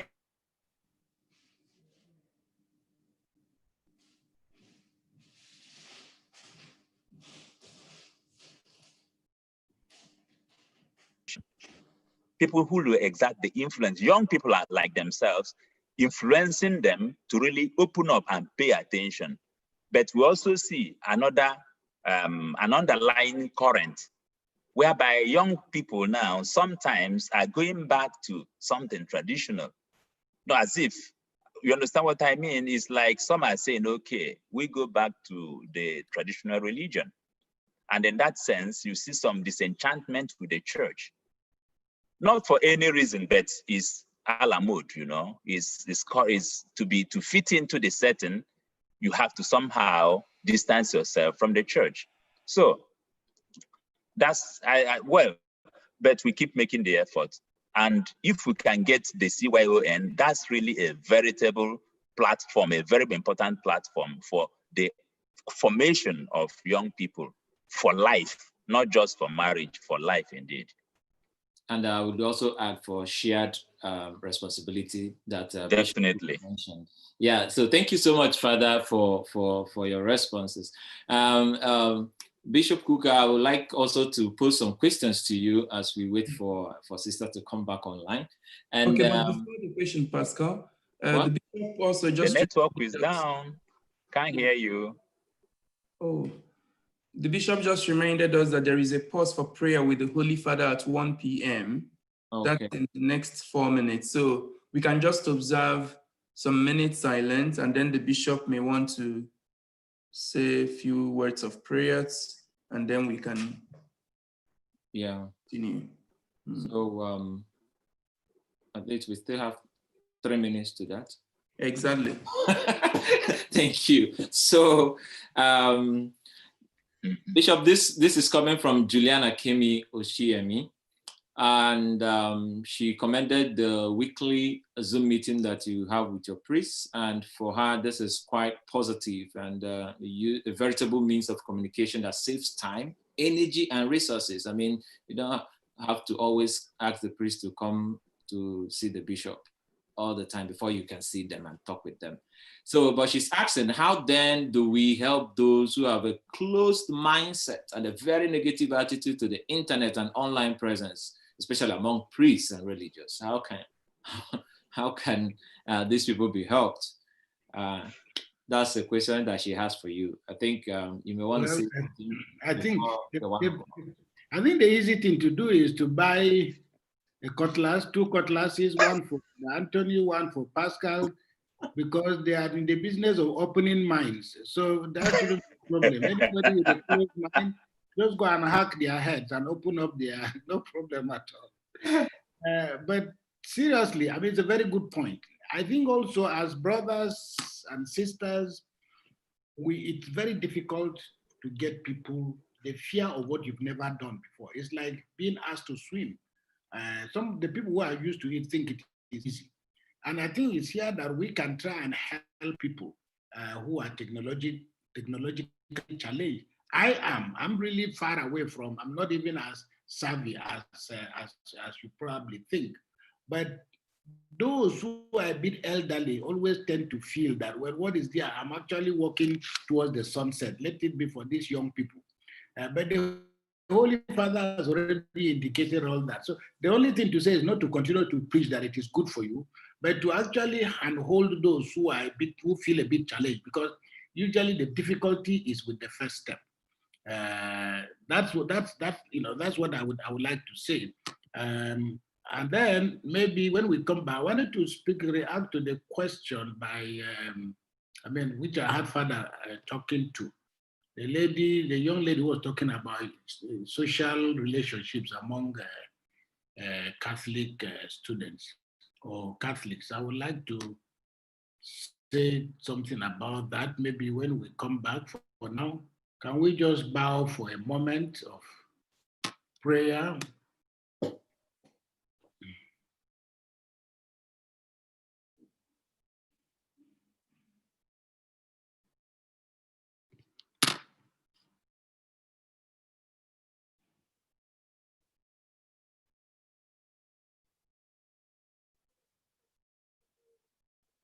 We join our hearts and our minds with the Holy Father and all the men and women of goodwill everywhere in the world.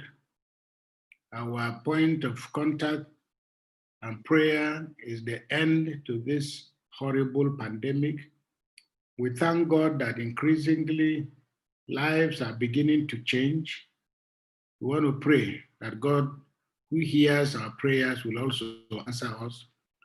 And let this cloud of darkness continue to recede until we can once again smile and laugh and return to a life of joy.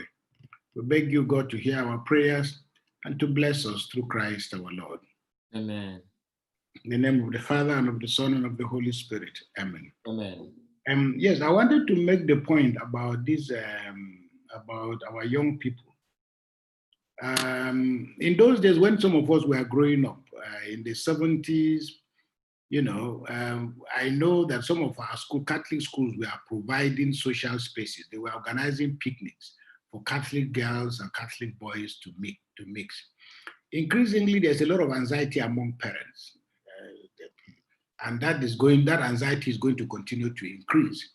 You are no longer going to be sure and have no control over whom your son or daughter is going to marry.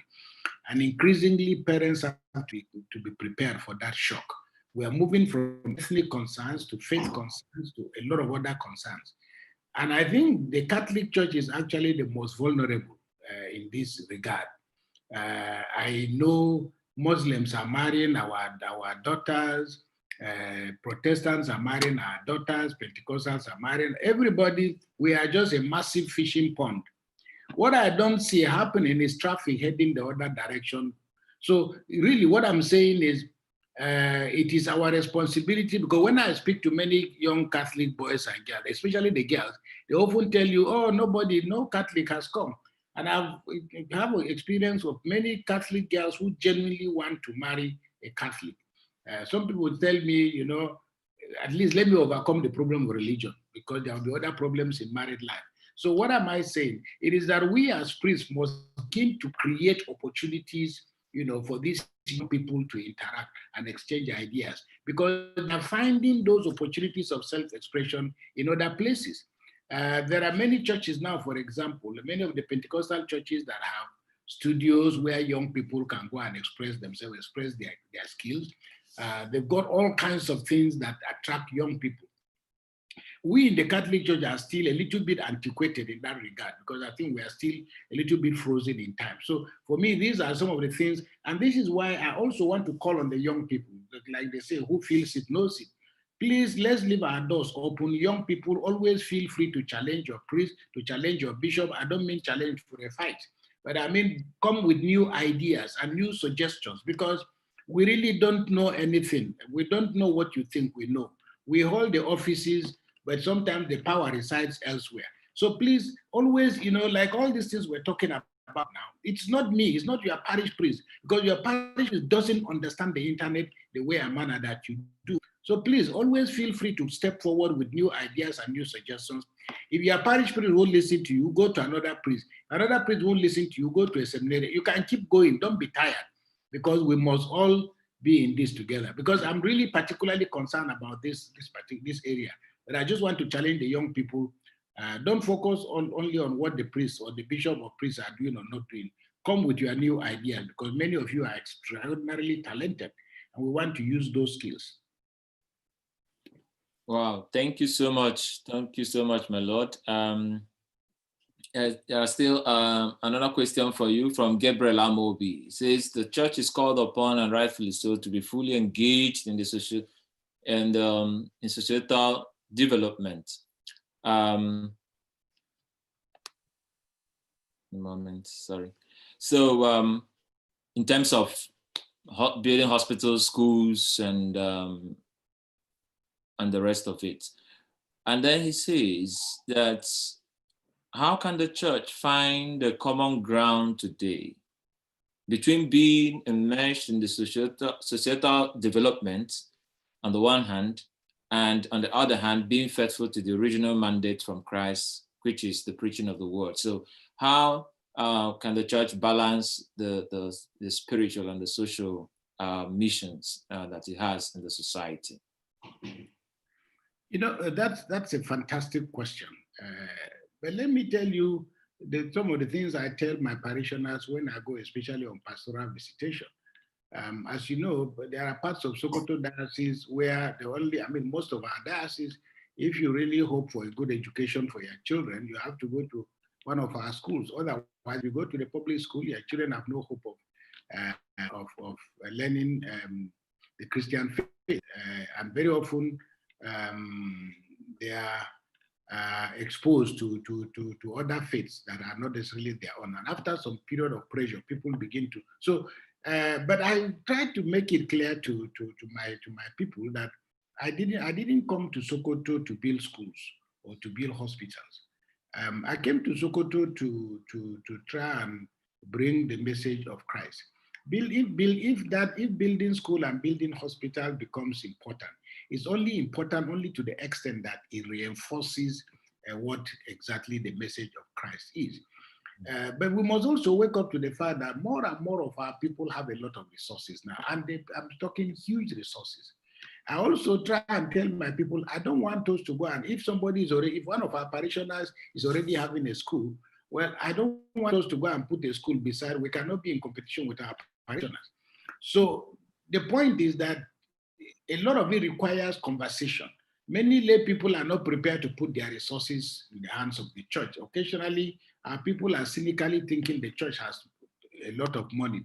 I'm seeing a lot of good Catholics who are committing their huge resources to the building. A friend of mine told me in Lagos that he has spent a lot of money building not one, not two, not three Pentecostal churches. And yet this is the same person who will go back to his hometown and is very reluctant to contribute to because people have this false impression that the Catholic Church doesn't need anybody's resources. So that question is fantastic because again, it takes us back to the life of the early Christian community. Where do we commit our resources? Should we begin to distribute bread at the expense of the gospel? But again, it feeds into the willingness of the lay people to step forward. Because if you step forward and you become pastoral agent, then you free us to do a lot of other things that we can do. But it's really not an either-or situation because in very significant percentage of the population of the communities in Nigeria, it is only the church that people have contact with as far as education is concerned, if they are going to have water to drink, including having a road to their, whatever. So the church will continue to remain relevant and will continue to participate in this, but it requires greater conversation, collaboration, and cooperation among ourselves. Wow. Thank you so much, my Lord. So I have one question for you also, and one question for Father Lawrence. And Father Lawrence, I will begin with you because this is connected with what you have mentioned before, that is catechesis. And this is coming from Frank Kachuku. And she asks, how can we have the inclusion of those with disabilities in our catechetical formation? And to further elaborate on that question, I think that over time, those with disabilities are not always, included in the general planning of things. Not always. I mean, in some settings, they are not always. I remember a priest who was on wheelchair, and he was complaining that he had no access to the altar to concelebrate, and that was a big problem. So how can we include this within the catechesis? Then for you, my Lord, there's another question from Mary Rosanna, but I think she's asking on behalf of some other person, Sister Judith, who is asking, she's asking whether the government has actually made use of the health facilities that the Catholic Church generously donated for the COVID-19 services. Yeah, but I will allow Father Lord to answer very briefly to that question, and then you take it up, my Lord. You take up your question. Father Lord, please. Okay.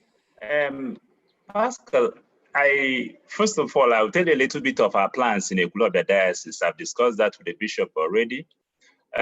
First of all, we note with gladness that the cathedral has ramps so that all parts of the cathedral is accessible to anybody with one wheelchair. And we have already also started making arrangements so that we'll have, at least at the cathedral, a sign interpreter, so that at least one mass every week on Sundays we'll have somebody using sign to interpret to those who cannot hear. Well, the other aspect of learning use of Braille, we're still a young diocese with just barely a month and some weeks, but we're already thinking about these. That one we have not really found a solution yet, but all these are all aimed at having any and everybody, in spite of challenges being faced, to be part and parcel of the community. And in that case, is about having the tool to really communicate. For those who are physically challenged, having them gain access to the spaces where these things are done. And for those who either sight or hearing impediments, to have a way to get through and communicate with them. Well, these are all in the making. I've already started, I made contact already with somebody with regard to sign language who will be interpreting that. We'll conclude the arrangement, and maybe in the next couple of weeks, we'll put that in place. And we'll see how we're going to deal with somebody who would learn the use of Braille so that those without sight can also participate. And I throw it open to listeners, help us. We want to make this happen, but we need the resource and the contacts to make it happen. And by saying that too, maybe other people, other parishes are talking about, and also we see, having done that in the cathedral, we'll also try to make sure that is implemented in the parishes, that at least all parishes will be accessible to those who are using wheelchairs. And we take it up from there. And anybody who has resources to help, contact persons, human resource to do this. I can't read Braille, neither can I do the sign language, you know. And maybe I was once, I think it's with Tony, I was discussing it once about sending a priest to really learn some of these things, and so as to be able to really have somebody who can directly minister to our brothers and sisters who are physically challenged. Okay.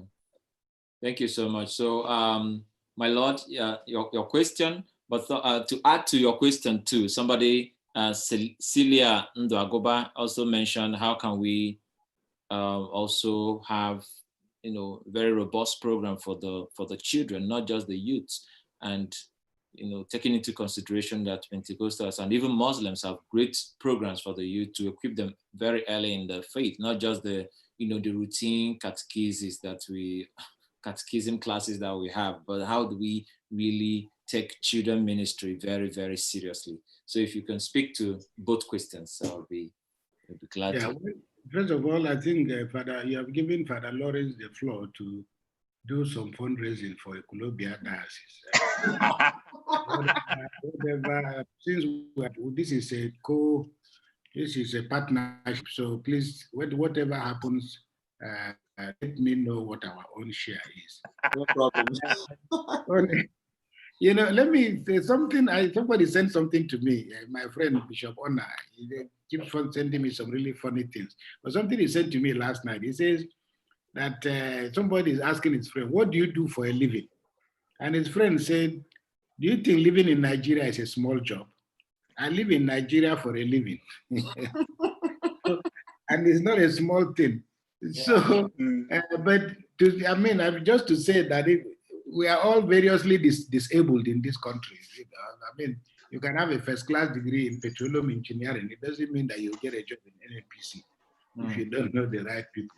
But to come back to your question, Yes, one of the things that we said, even in offering the health facilities, was we were careful to say, and this was the same thing I said to the governor of Sokoto State when we offered our facility. We said, look, I hope you never get to use them, but should the need arise. But I think about 3 weeks or so ago, I spoke to Boss Mustafa, who is the chairman of the Presidential Task Force, and they had actually identified, because of the numbers, the way the numbers were rising in Kano, Sokoto, and all these other places. So naturally, those areas were the areas of concern. So I think they picked, they came to our clinic here in Sokoto, but I think the bureaucracy is still unfolding. But they said they wanted to take off with 5 of our facilities: Kano, Kaduna, I don't know where, I don't remember where else.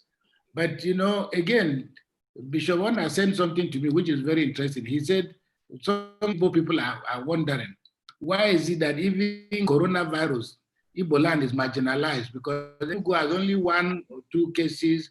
Abia has, while Kano has, well, the North is counting in the hundreds, the East is still being marginalized. So, but it is just to say that as things are beginning to go down, we hope that the need for these facilities may never arise. But this is how far our conversation has gone with the Presidential Task Force in that regard.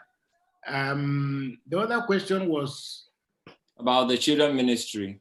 Yes, let me say that again, this is an area that, frankly, we as a Catholic Church have not done enough, because we are mistakenly thinking that Block Rosary is child. It's at another level. But the Pentecostals have really taken this very, very seriously. I've just finished an article, and I think it will be published during the week, on the Almajiri. And I'm giving a completely different interpretation to the context, because I'm looking at the Almajiri in a slightly different way, because people now see the Almajiri as all these street children who are causing trouble and so on and so forth. But they were always they've always been historically part and parcel of what we call our Islamic catechesis. That is that at the time you are 5 years old, no matter where you are supposed to have memorized the Quran. By the time you are 7, 8, or 9, or 10 years. So the Pentecostals are doing that. Everybody is doing that. We are the ones, and a lot of our kids are in private schools. And many Catholic parents, when they are sending their children to school, they are looking for a school that they are calculating by the cost. The more costly the school is, the more they believe that their children are going to do well in those schools. So fewer and fewer people, I hear Catholics say, oh, we don't want to send our children. Catholic schools are very expensive. Instead of paying 100,000, they want to go and pay 1.something million naira somewhere. So it's all our collective responsibility. But like I said to my parishioners during confirmation, look, increasingly it is becoming difficult for you to hold your children, because all kinds of opportunities are now available. Children are going into boarding school at the age of 9 and 10, and you won't see them again. So thank you for bringing that question, but I think it's a question that we as a Catholic Church must take very seriously. And thank you, but to finally commend you and commend the young, I'm very impressed by the quality of participation of young women in this program. It's one of the few incidents in which I've had some very active female participation. So please thank the young ladies there, and thank you very much. Thank you so much. We are calling on some of the attendees, those who are listening to us, if you want to join the panel, if you have any contribution to make, any comments, and you would like to be on video, and we can give you a voice, we can bring you in, just indicate, and then we'll bring you up. My Lord, I still have, there's still another question for you, if you wouldn't mind, and it has to do with leadership. And one of the things about leadership, especially in a time like this, is the engagement and constant updating.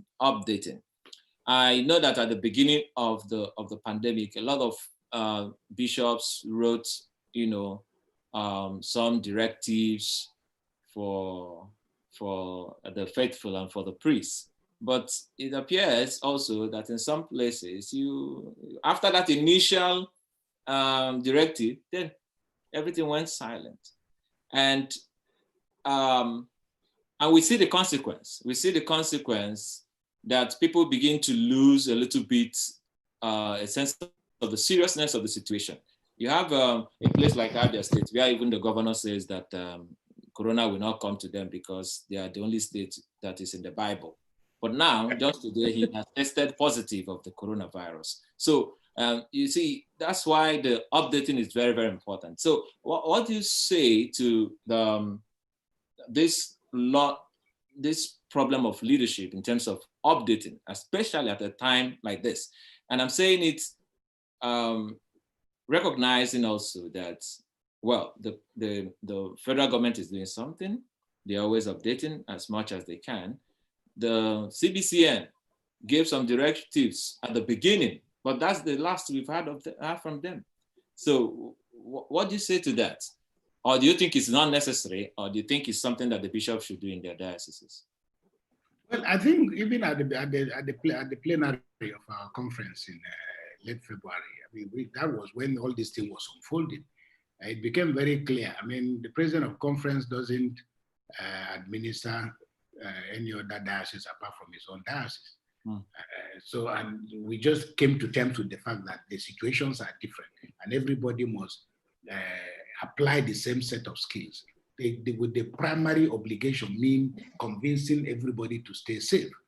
I mean, here in Sokoto, I think I've issued about 4 or 5 different directives. We have a pretty comprehensive protocol, which luckily for us was prepared by our professor. His name is Professor Simeon. I mean, so it's almost flawless. In fact, the PTF chairman requested for that, for our protocol, for them to integrate it, maybe see what they can integrate. But I made it clear to him that we are a Catholic church. We are a contact church, and that is very important because we are a sacramental church. So we're not like maybe the imam can stay where he stays, finish his prayer and go out. The pastor can finish without touching or talking to anybody. Our people have to receive communion. We are constantly in contact. So our protocols were pretty comprehensive. We had about 25 or so list of do's and don'ts. And I've told my people in the diocese here that, look, my approach to all this thing is simply assume that it's like, say, don't deceive yourself, assume hell exists and work hard to avoid it. If at the end of life you discover there is no hell, you haven't lost anything. But there is no need pretending that there is no hell, and then you go, it's too late, and you discover there is hell. So for me, a lot of it comes down now to encouraging our people. But even when I had a Zoom meeting with my priests, the priests are also complaining that many parishioners are flagrantly not willing to comply. And at that point, the priest is not a policeman. We can only do the best that we can with the people that come within the churches. Like Sister was saying, our people say they like to hug, they want to touch them. Well, there will be time for that, but you have to be alive, to do any of these things. So we are doing our best, but as I said, the church is not anybody's policeman. And we also respond based on what the local state governor has decided. In our own case here in Sokoto, we started celebrating masses about 4 weeks ago. And we've designed our own program in a way and manner that it respects the protocol, because we have about 8 masses in the cathedral on a Sunday. So one mass starts in the church at 7 o'clock. Then another mass starts in a hall at 7:30. We move in a way that increasingly people don't have any reason to be in contact, because the 7 o'clock mass will finish before 8. So people have an opportunity to go, because the next mass then is 8:30. There is a minimum of about 40 minutes before the next mass. So we can only do the best we can, hoping that people cooperate, because very often people are hearing stories from their friends outside. And then you have all the conspiracy theories, and then some of the foolish decisions taken by people like the governor you're talking about, where people are pretending to be in competition, as if we don't have corona in my state because I'm a clever person, or because God has. It's absolute nonsense. And how to save our people from that nonsense is the challenge. And for me, it's just to tell people, please stick to try your best to stay alive. But beyond that, there's very little anybody can do because we are not policing anybody. Thank you, my Lord. We invite one of the attendees who would like to make some contribution. So John Bosco Kamoga would like to hear from you. I hope I've unmuted you. Yeah? All right, so good. So John Bosco, please. Thank you very much, the organizers, and thank you very much, the panelists. I'd like to share an experience from a pastoral concern point of view, but also from a theological point of view. Maybe I would like to speak directly to Bishop Kukah.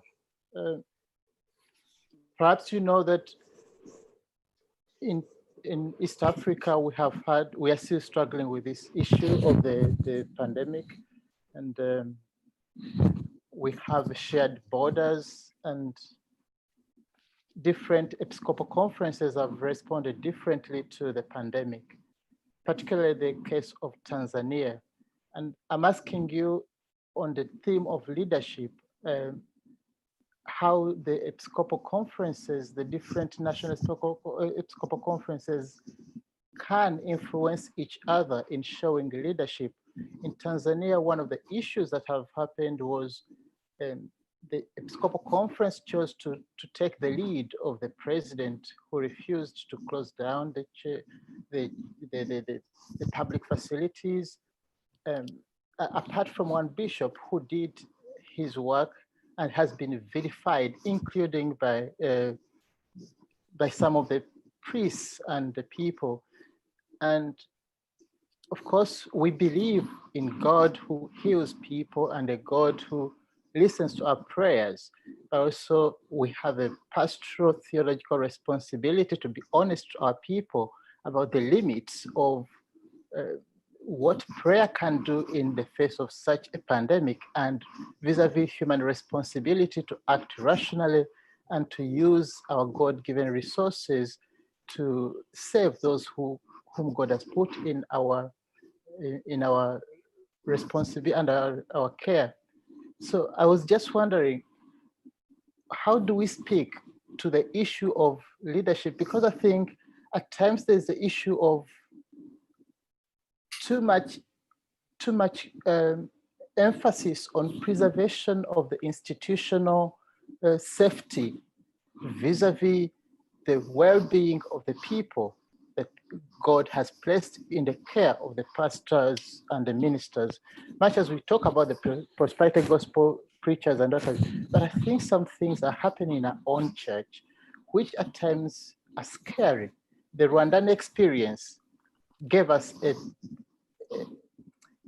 not a very good view of the church at times. And I think the Tanzanian experience has also, in a way, cast a spotlight on the leadership of the church.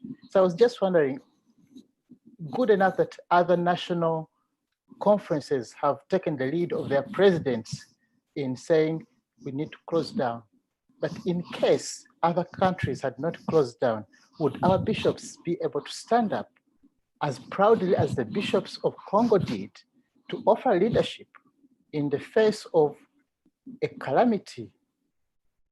And if this is not done, how do the individual episcopal conferences influence on the level of SECAM, or I don't know, because I think this has been a challenge. Thank you, my Lord. Thank you, John Bosco. My Lord, would you kindly respond to that? I don't know whether there is much to say, but thank you, John Bosco. I think you've spoken extremely well, except to say that, I mean, this is not some Nebuchadnezzar who just arrived and said, shut down the churches because I don't like anybody to worship. This is not what we're dealing with. We're not dealing with an authoritarian regime that has decided to circumscribe it. No, this is not it. And I think it's a bit irresponsible, especially, and we've dealt with those things here, where individuals are living in denial, and they are also putting other people in harm's way. However, on this matter, what the state decides to do impacts on the way that the church responds. So if you have a governor who says nothing is happening, please everybody go out. I think it will not be patriotic for people to simply say, no, nothing is happening. I think it should be possible to engage the civil authorities with the realities. This is a global phenomenon, and we're living in denial because people just think that we are passing the test by saying that there is no corona in our state. And it is because we've done X, Y, Z. But of course, the truth of the matter is that we don't know anything because we are not testing anybody. And because we're not testing anybody, we are living in this blissful ignorance and just hoping that this whole thing will blow away. It is actually quite possible that there is no virus hanging around my house or hanging around in Sokoto.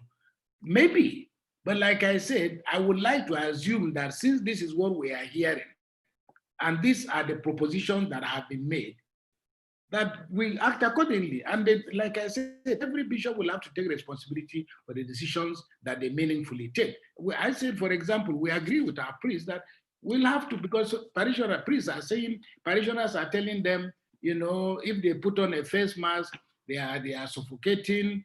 And I said, it's very simple. Put a sign on the church door. Nobody enters here without a face mask. If the face mask is inconvenient for you, then stay at home. Nobody forces you to come to church. But if you are going to come to church, this is what we are going to do for now. In my house here, I've told my security man, nobody enters my house without a face mask. So if you come to visit me and you think it's not a friendship club, and it's not about liking or not liking people. It is that this is where we are today. So Frank, I cannot make a judgment. I really don't know anything about the situation in Tanzania. But, and I don't think that how we respond to this thing, there will always be controversies. But I think it is better that we err on the side of caution, the protection of the lives of our people. And like I said, if we get there and it turns out there is no hell, we have not lost anything. But it is better than, because like I used to say, when people were harassing us here saying, please, let's go back to, I say, my dear, if a priest says to you, body of Christ, and that priest begins to cough, how many people will be left on the communion rails? And it is only then that people will turn around and say, hey, Bishop, why didn't you tell us about this thing being dangerous? So we'll tell you the one we know, and we are not experts. But based on the realities, you go ahead and do whatever you want to do because nobody is holding a gun to your face. But the churches that are our area of operation, our position in Sokoto is we will do the best we can to comply with the protocol that we have drawn up for ourselves. What happens outside, we don't have control over it. All right, thank you, my Lord. Since we are running out of time, in fact, we had extended our time to accommodate many questions and also to give Sister the chance. Please, a lot of people have been asking to hear from you, Sister. So please, we want to pass it on to you now. You can take off the floor now. Thank you.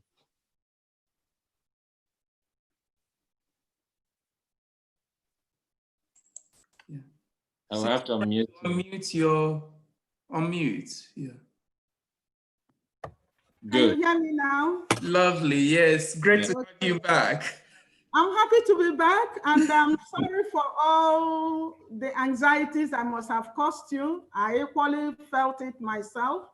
And so before I left, I was talking about Nigeria as an African country being a collectivist and a collectivist culture with tactile culture. We like to hug, we like to touch people, we like to shake hands with our friends and relations. But all of a sudden, we are faced with a reality that has asked us to swim against the current of our culture. We were locked up in our houses. We were forced to wear face masks, and we keep our neighbors at a distance, even in the church. A priest who is used to hundreds and sometimes thousands of people is suddenly faced with a reality of either celebrating Mass privately without a community or not celebrating at all. This lasted for 3 weeks, which is the mystery of the church that is very important. The mystery from where the church draws its strength. Some of the parishes never celebrated this. And suddenly we have to stop the sisters, the religious, who delights in going on home-to-home visitation, some teaching in schools, but all of a sudden they were asked to put their apostolates on hold. So the crisis, without a warning, forced priests and religious to find another way to continue to express and serve Christ, and another way of gathering God's people together.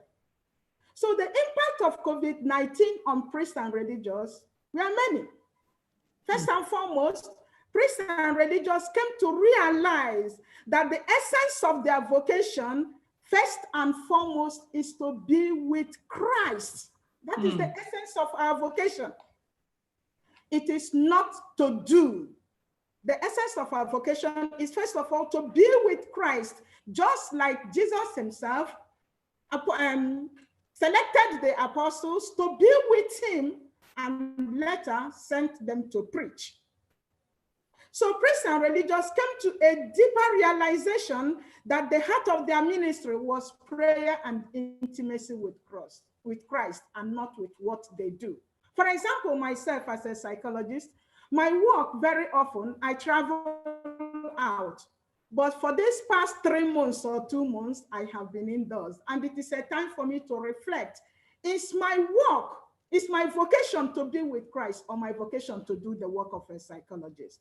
So this COVID-19 pandemic has helped priests and religious to realize that Jesus, the one only sacrament, can continue to serve and sanctify the people even without our active involvement.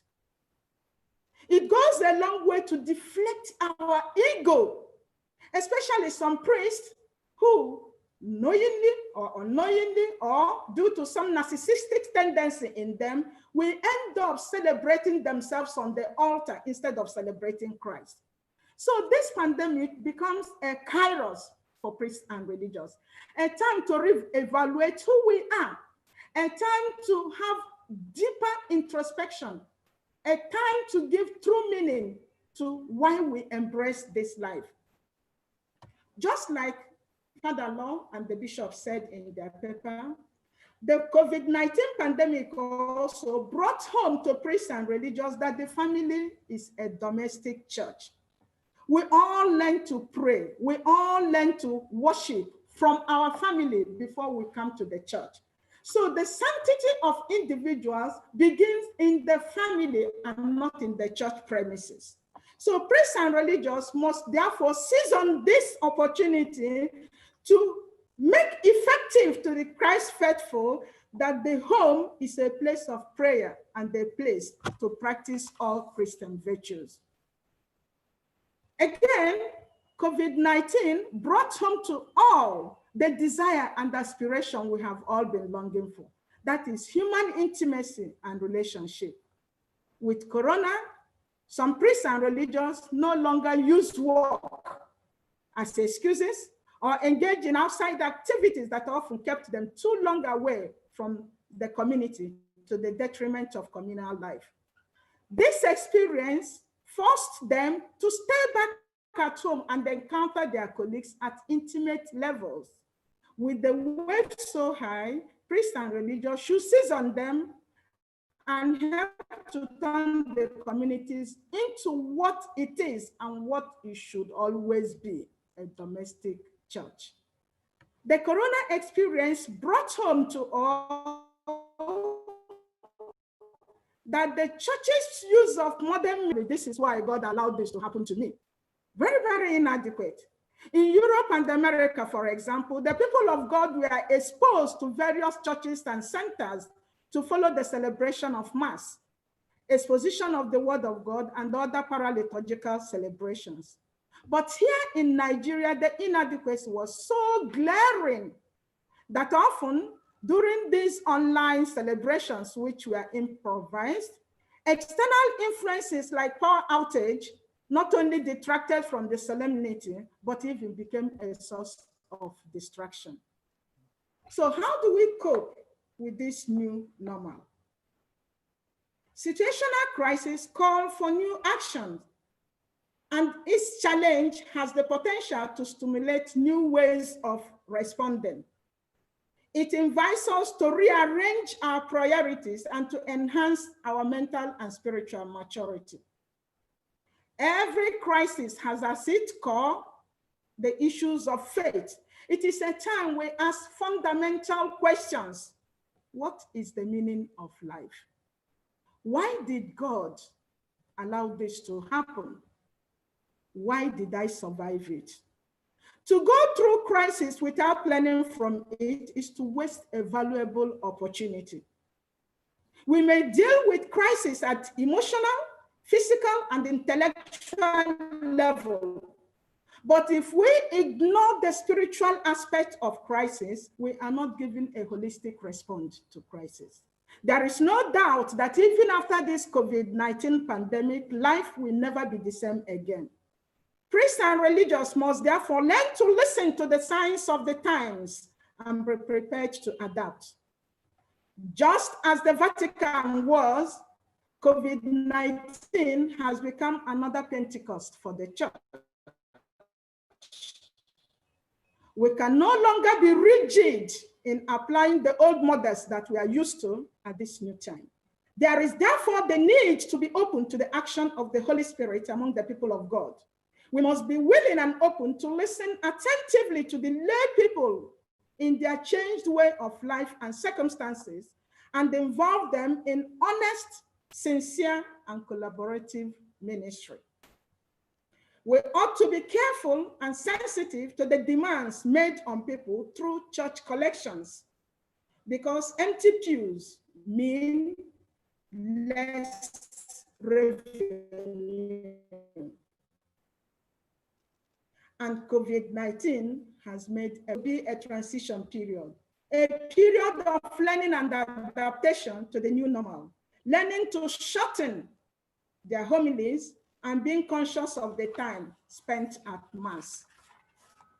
This period invites priests and religious to be more of who they are, because it is in deep-rooted sense of satisfaction in their identities that their lives and roles become less confused. The joy of a priest or a religious should be such that when you wake up in the morning and remember that you are a priest, you are a religious, that should be the beginning of your joy.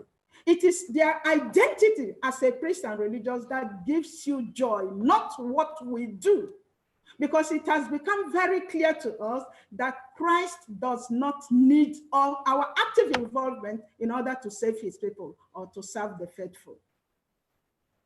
This period, therefore, invites priests and religious to develop positive relationships, to identify with their relatives, friends, and co-workers in order to broaden their support network of resources. The period challenges priests and religious to learn to engage in open communication with others at the heart level, rather than on academic or intellectual levels. To learn to be in touch with their emotions and be able to communicate them to people around in order to avoid living in denial. It must be noted that although people in crisis may experience mental and emotional confusion, they are not necessarily mentally ill. Yes, they may experience strong emotional reaction like anxiety, hopelessness, panic, sense of confusion, feeling of loss, disorganization, but none of these warrants labeling them as being mentally ill. Although these pains can lead to more serious distress if not resolved adaptively. On the other hand, the pains from the crisis can become a positive experience, providing a chance and opportunity for growth. The corona pandemic has exposed priests and religious to the power and confusion of social media as they are gradually moving from fear to anticipation of the unknown. Thank you so much. Thank you so much. Thank you so much, sister. Good. I hope you can hear me. Yeah. So thank you so much, sister. Thank you for the presentation. Thank you. That was quite enriching. There are quite some questions. Since we are running out of time, I will ask you the questions and then we'll find a way to conclude. So the question has to do with, the first question will have to do with the very, very, very human problems. Just a moment, Pascal, just to say thank you to Bishop Kukah, who wants to leave at this point because he's got another meeting. Yeah.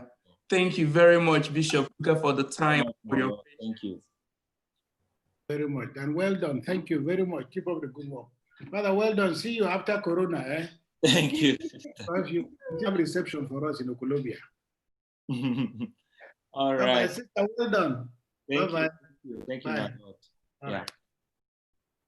Okay, so sister, there is already a first question coming to you from Clement Morbo.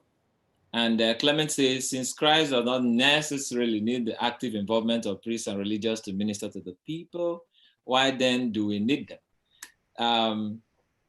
But that's only one of the questions. I will have to give you another one so that you can answer collectively. In a study that was published recently, it's predicted the psychological effect of the lockdown, among other factors, as low mood and irritability. And I think Father Law already mentioned that as a negative consequence of staying at home, you find this irritability. In fact, there is a case of involving people even killing themselves, because of these problems. So, and I'm speaking because we have also some lay people who are here, not just the priests, who are suffering from this problem of low mood, irritability, and boredom and idleness. And if they cannot seek help, psychological help within this period, what do you think could be the coping mechanisms that they can use in order to stay mentally stable during this period? Okay. So could you speak to that quickly, sister? Okay. Yeah. All right.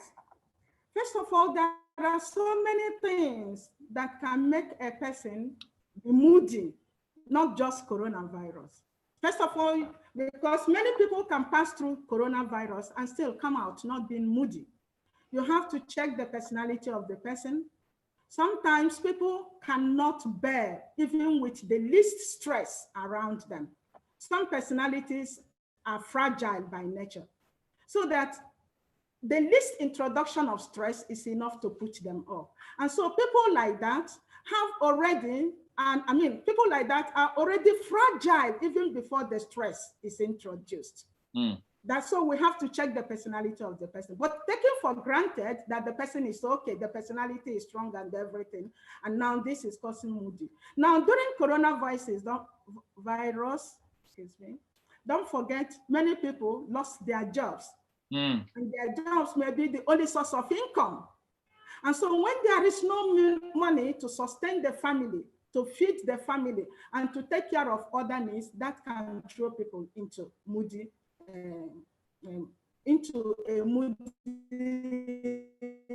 low mood and irritability, yeah. Disposition. And so in a situation like that, there is need for, we cannot hold on to our region, introduce varieties in our life. I was talking to a friend and I was asking him, what are you doing this period of lockdown? He said, I'm learning to play the piano. Another person is learning to play the guitar. Another person is learning to, I give you an example, like in my community. In my community, it was a period I would say we enjoyed most because it challenged us to bring out our talents. We look forward to coming together to pray in the chapel. We sang the psalms with different tones. People were even, we call ourselves self-made music composers. People were beginning to compose and we really enjoyed it. So to uplift us from that moodiness, we cannot continue to do things in the old way. We must be willing to be open to learn, to introduce variety of changes in our life, and to do this, to learn to take risk. Some of us are afraid to take risks, to reach out to people I have not spoken to for a long time, people I have not been in connection with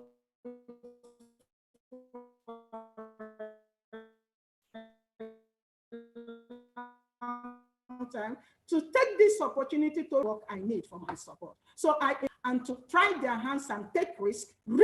Here I mean growth-oriented risk, to take risk of learning things they have not done before, because that will help to keep them busy in their mentals. Wow, thank you so much, sister, for that rich response. I think somebody also asked the question, which I think partially you have answered. That is Margaret Yusufu, who thanked you for the presentation and asked whether you can say a little bit more on how pains and loneliness can bring about growth. But I think you have also already mentioned that. But you know, some people find it more, the growth possibilities within a community like yours, but there are people who are really lonely. They're just alone within this period. And it could also be a very big challenge for them to come out of this loneliness in order to really, do something with their time. But before you say a little on that, I want to take another question because we're just running out of time. There is a question here, and the anonymous attendee says, please, sister, if the primary vocation of priests is to live in unity of communion with God, what is as well the primary vocation of the married people, placing it side by side with the recent marriage crisis accruing from the lockdown? So this is on the side of marriage. How do you reconcile that with the basic Christian vocation, if I would say? And then I would like to add also a third question, which is on the post-COVID. So after this period, some psychologists have come up with the fact that a lot of people will suffer what they call absenteeism. So a little bit of disconnect with the reality facing them at that moment. So how do people really address this absent-mindedness in the post-COVID era, because they are no longer used to the rhythm of how their life used to flow before, and getting back to the flow again, a little bit of absenteeism is always there. So what do you say to this question, sister? Okay, let me take that of the marriage first. Father Lord did an excellent job on that. That these days it is very common to find people marrying not out of love, but out of what I will gain from it. And so when I teach people who are preparing for marriage, I tell them marriage is for companionship. Marriage, the essence of marriage is not to beget a child. That having a child is as a result of my companionship with my partner. And that is why the church comes. When there is that love between the two people in relationship, such as marriage, they will be able to cope up very well with whatever problems that come their side. So that when a person enters into a relationship like marriage without love, without that commitment to be a companion to this person and to be with this person in ups and downs of life, a moment like COVID-19 pandemic is enough to destabilize that relationship. Because the glue that should hold them together, which is the glue of love, is not there. Some people enter into the relationship because the man is rich, for example, or the girl is educated, for example. Now, time will come when the money will not be there. Time will come when the intelligence of the girl may start wearing away. Will they sustain the relationship? So that COVID-19 is a time, whether priests or religious or married people, it's a time to reevaluate. Why did I embrace this style of life? I am married to this man, to this woman. Did I enter into this marriage because I love this man, I love this woman? Or did I enter into this marriage because my parents want to cement their friendship with the children? Just as I said, the essence of the vocation of a priest and religious is to be. It is in the being that you get the energy in order to do. Without that energy gained from the be, the do will simply be a manifestation of self-aggrandizement, a preaching of oneself rather than the ministry. I don't know if I have answered that. Yeah, sister. You have not said anything about the absenteeism in the post-COVID. Okay, good. Just a little bit, yeah. Yes, the absenteeism, after that, as I rightly said, life will never be the same. And people that will experience this absenteeism are people who are refusing to be open to change. People who are still holding on to their old ways of doing things and now trying to apply it to this new reality we are facing. It may not work. So I invite such people to learn to be flexible, to learn to talk, to learn to open up, and to learn to welcome ideas from other people. Everybody has been touched by this experience, and I cannot handle it alone. There is need for me to reach out to learn from other people, to share my experiences and to learn from their experiences so that I know what to get from them in order to move on with a new reality. Rigidity cannot help anyone this time because that will make situation worse. You cannot continue to apply the old method into the new reality. There is need to move on. And that moving on may need changing some of the things we were taking for granted in the past. Some of the things we are calling great. This new reality is challenging us to let go of some of those things and to embrace new ways of thinking. Wow. And if we are rigid, we cannot do it. Wow, sister, that's a very good way to end that question. And I mean, there are lots of questions and a lot of, you gave us food for thoughts that if we continue asking the questions, we will never go from here. And if I look at my watch, we just have about 4 minutes to go. So what I want to do now is to give you, our presenters, just a minute or even half a minute to just wrap up your thought. Just tell us one thing that you think we should go home with, one thing that we should always keep in mind going forward as a fruit from this particular conversation that we've had. So I will begin with you, Father Lawrence, just in a minute or even half a minute, as you please. Just give us one thing that you think we should go home with. Well, the one thing I think we should go home with is, in spite of our differences, we are still one. God has created us in God's own image and likeness. God is Trinity, different persons, but one God. In the same way, we are different, yet we belong together. We are one. Thank you so much. Thank you so much, Father. So, sister, over to you. What is that one last word for you? I will invite all priests and religious to be happy in their identity. You wake up in the morning and you remember you are a priest. That is enough to keep you going. Whether something comes in terms of money or not, but you are satisfied in who you are as a priest and as a religious. Thank you so much, sister. Thank you so much. I have the pleasure of also thanking Bishop Kukah in absentia. Exactly. And also all our attendees. I mean, we've had a very, I can't mention all the names of the people here, but thank you so much. Thank you for those who asked questions. Thank you for those who raised their hands. Thank you for those who endured to the end.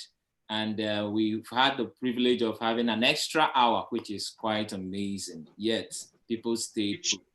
And for which we thank Dan in a special way, our webmaster, who really puts everything together. Dan is the CEO of the Dallas web developer, and he has really helped us to get this event going. And we are very grateful to you, Dan. Yeah, and to you, Pascal, in a special way for leading us through this moment with all the pitches, but you were able to keep us still calm and going through. Thank you very much, Pascal. And we are very grateful to everyone too. And we'll keep in touch. And for those of you who were asking about Sisters PowerPoint, we shall send that to you later. And we'll stay in touch with you from the Open Minds team. Thank you very much. Thank you very much. Thank you. And God bless you. I wish each and every one of us a wonderful evening. And and keeping well wherever you are. Thank you so much. Thank you. God bless you. You too. Don't forget to follow us on our Facebook and to subscribe to our YouTube channel, openmindsnigeria.org. Please. And we'll be having many packages for you. That pressure get the best of me. Fight your war, who got some fights more. Don't be scared to get lost and be found. You're that someone you think you're looking for. Let the fire burn just like before. For the first time, God shall be without a face. For the first time, God shall be without a name. Will no longer look for self in every mirror. First time, God is in your mind. People come, people judge, people go. Some will say it's each one to his own. If you go naive, you go no.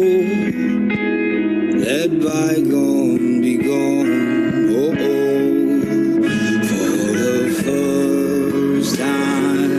God shall be without a face.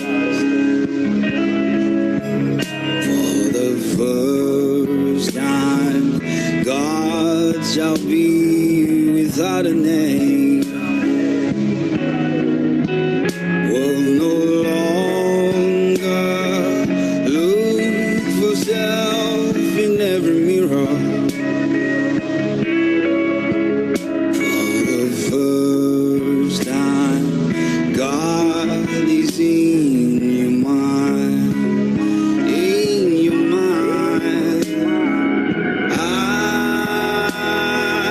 love to be all that you want me to be. But I'm not the same man that I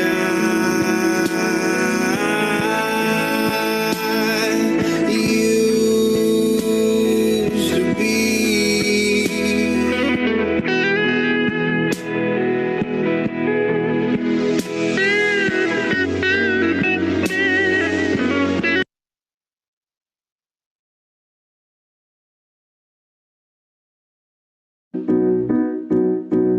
Hate speech at anyone who's watching, but it's too late. Oh, he burnt all his bridges, it's funny, he parties the rapture. In our hearts it will bring us all down. Let us be grateful one. Let there be room for all.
each and anyone who's watching, but it's too late. Oh, he burnt all his bridges, it's funny, he parties the rapture. In our hearts it will bring us all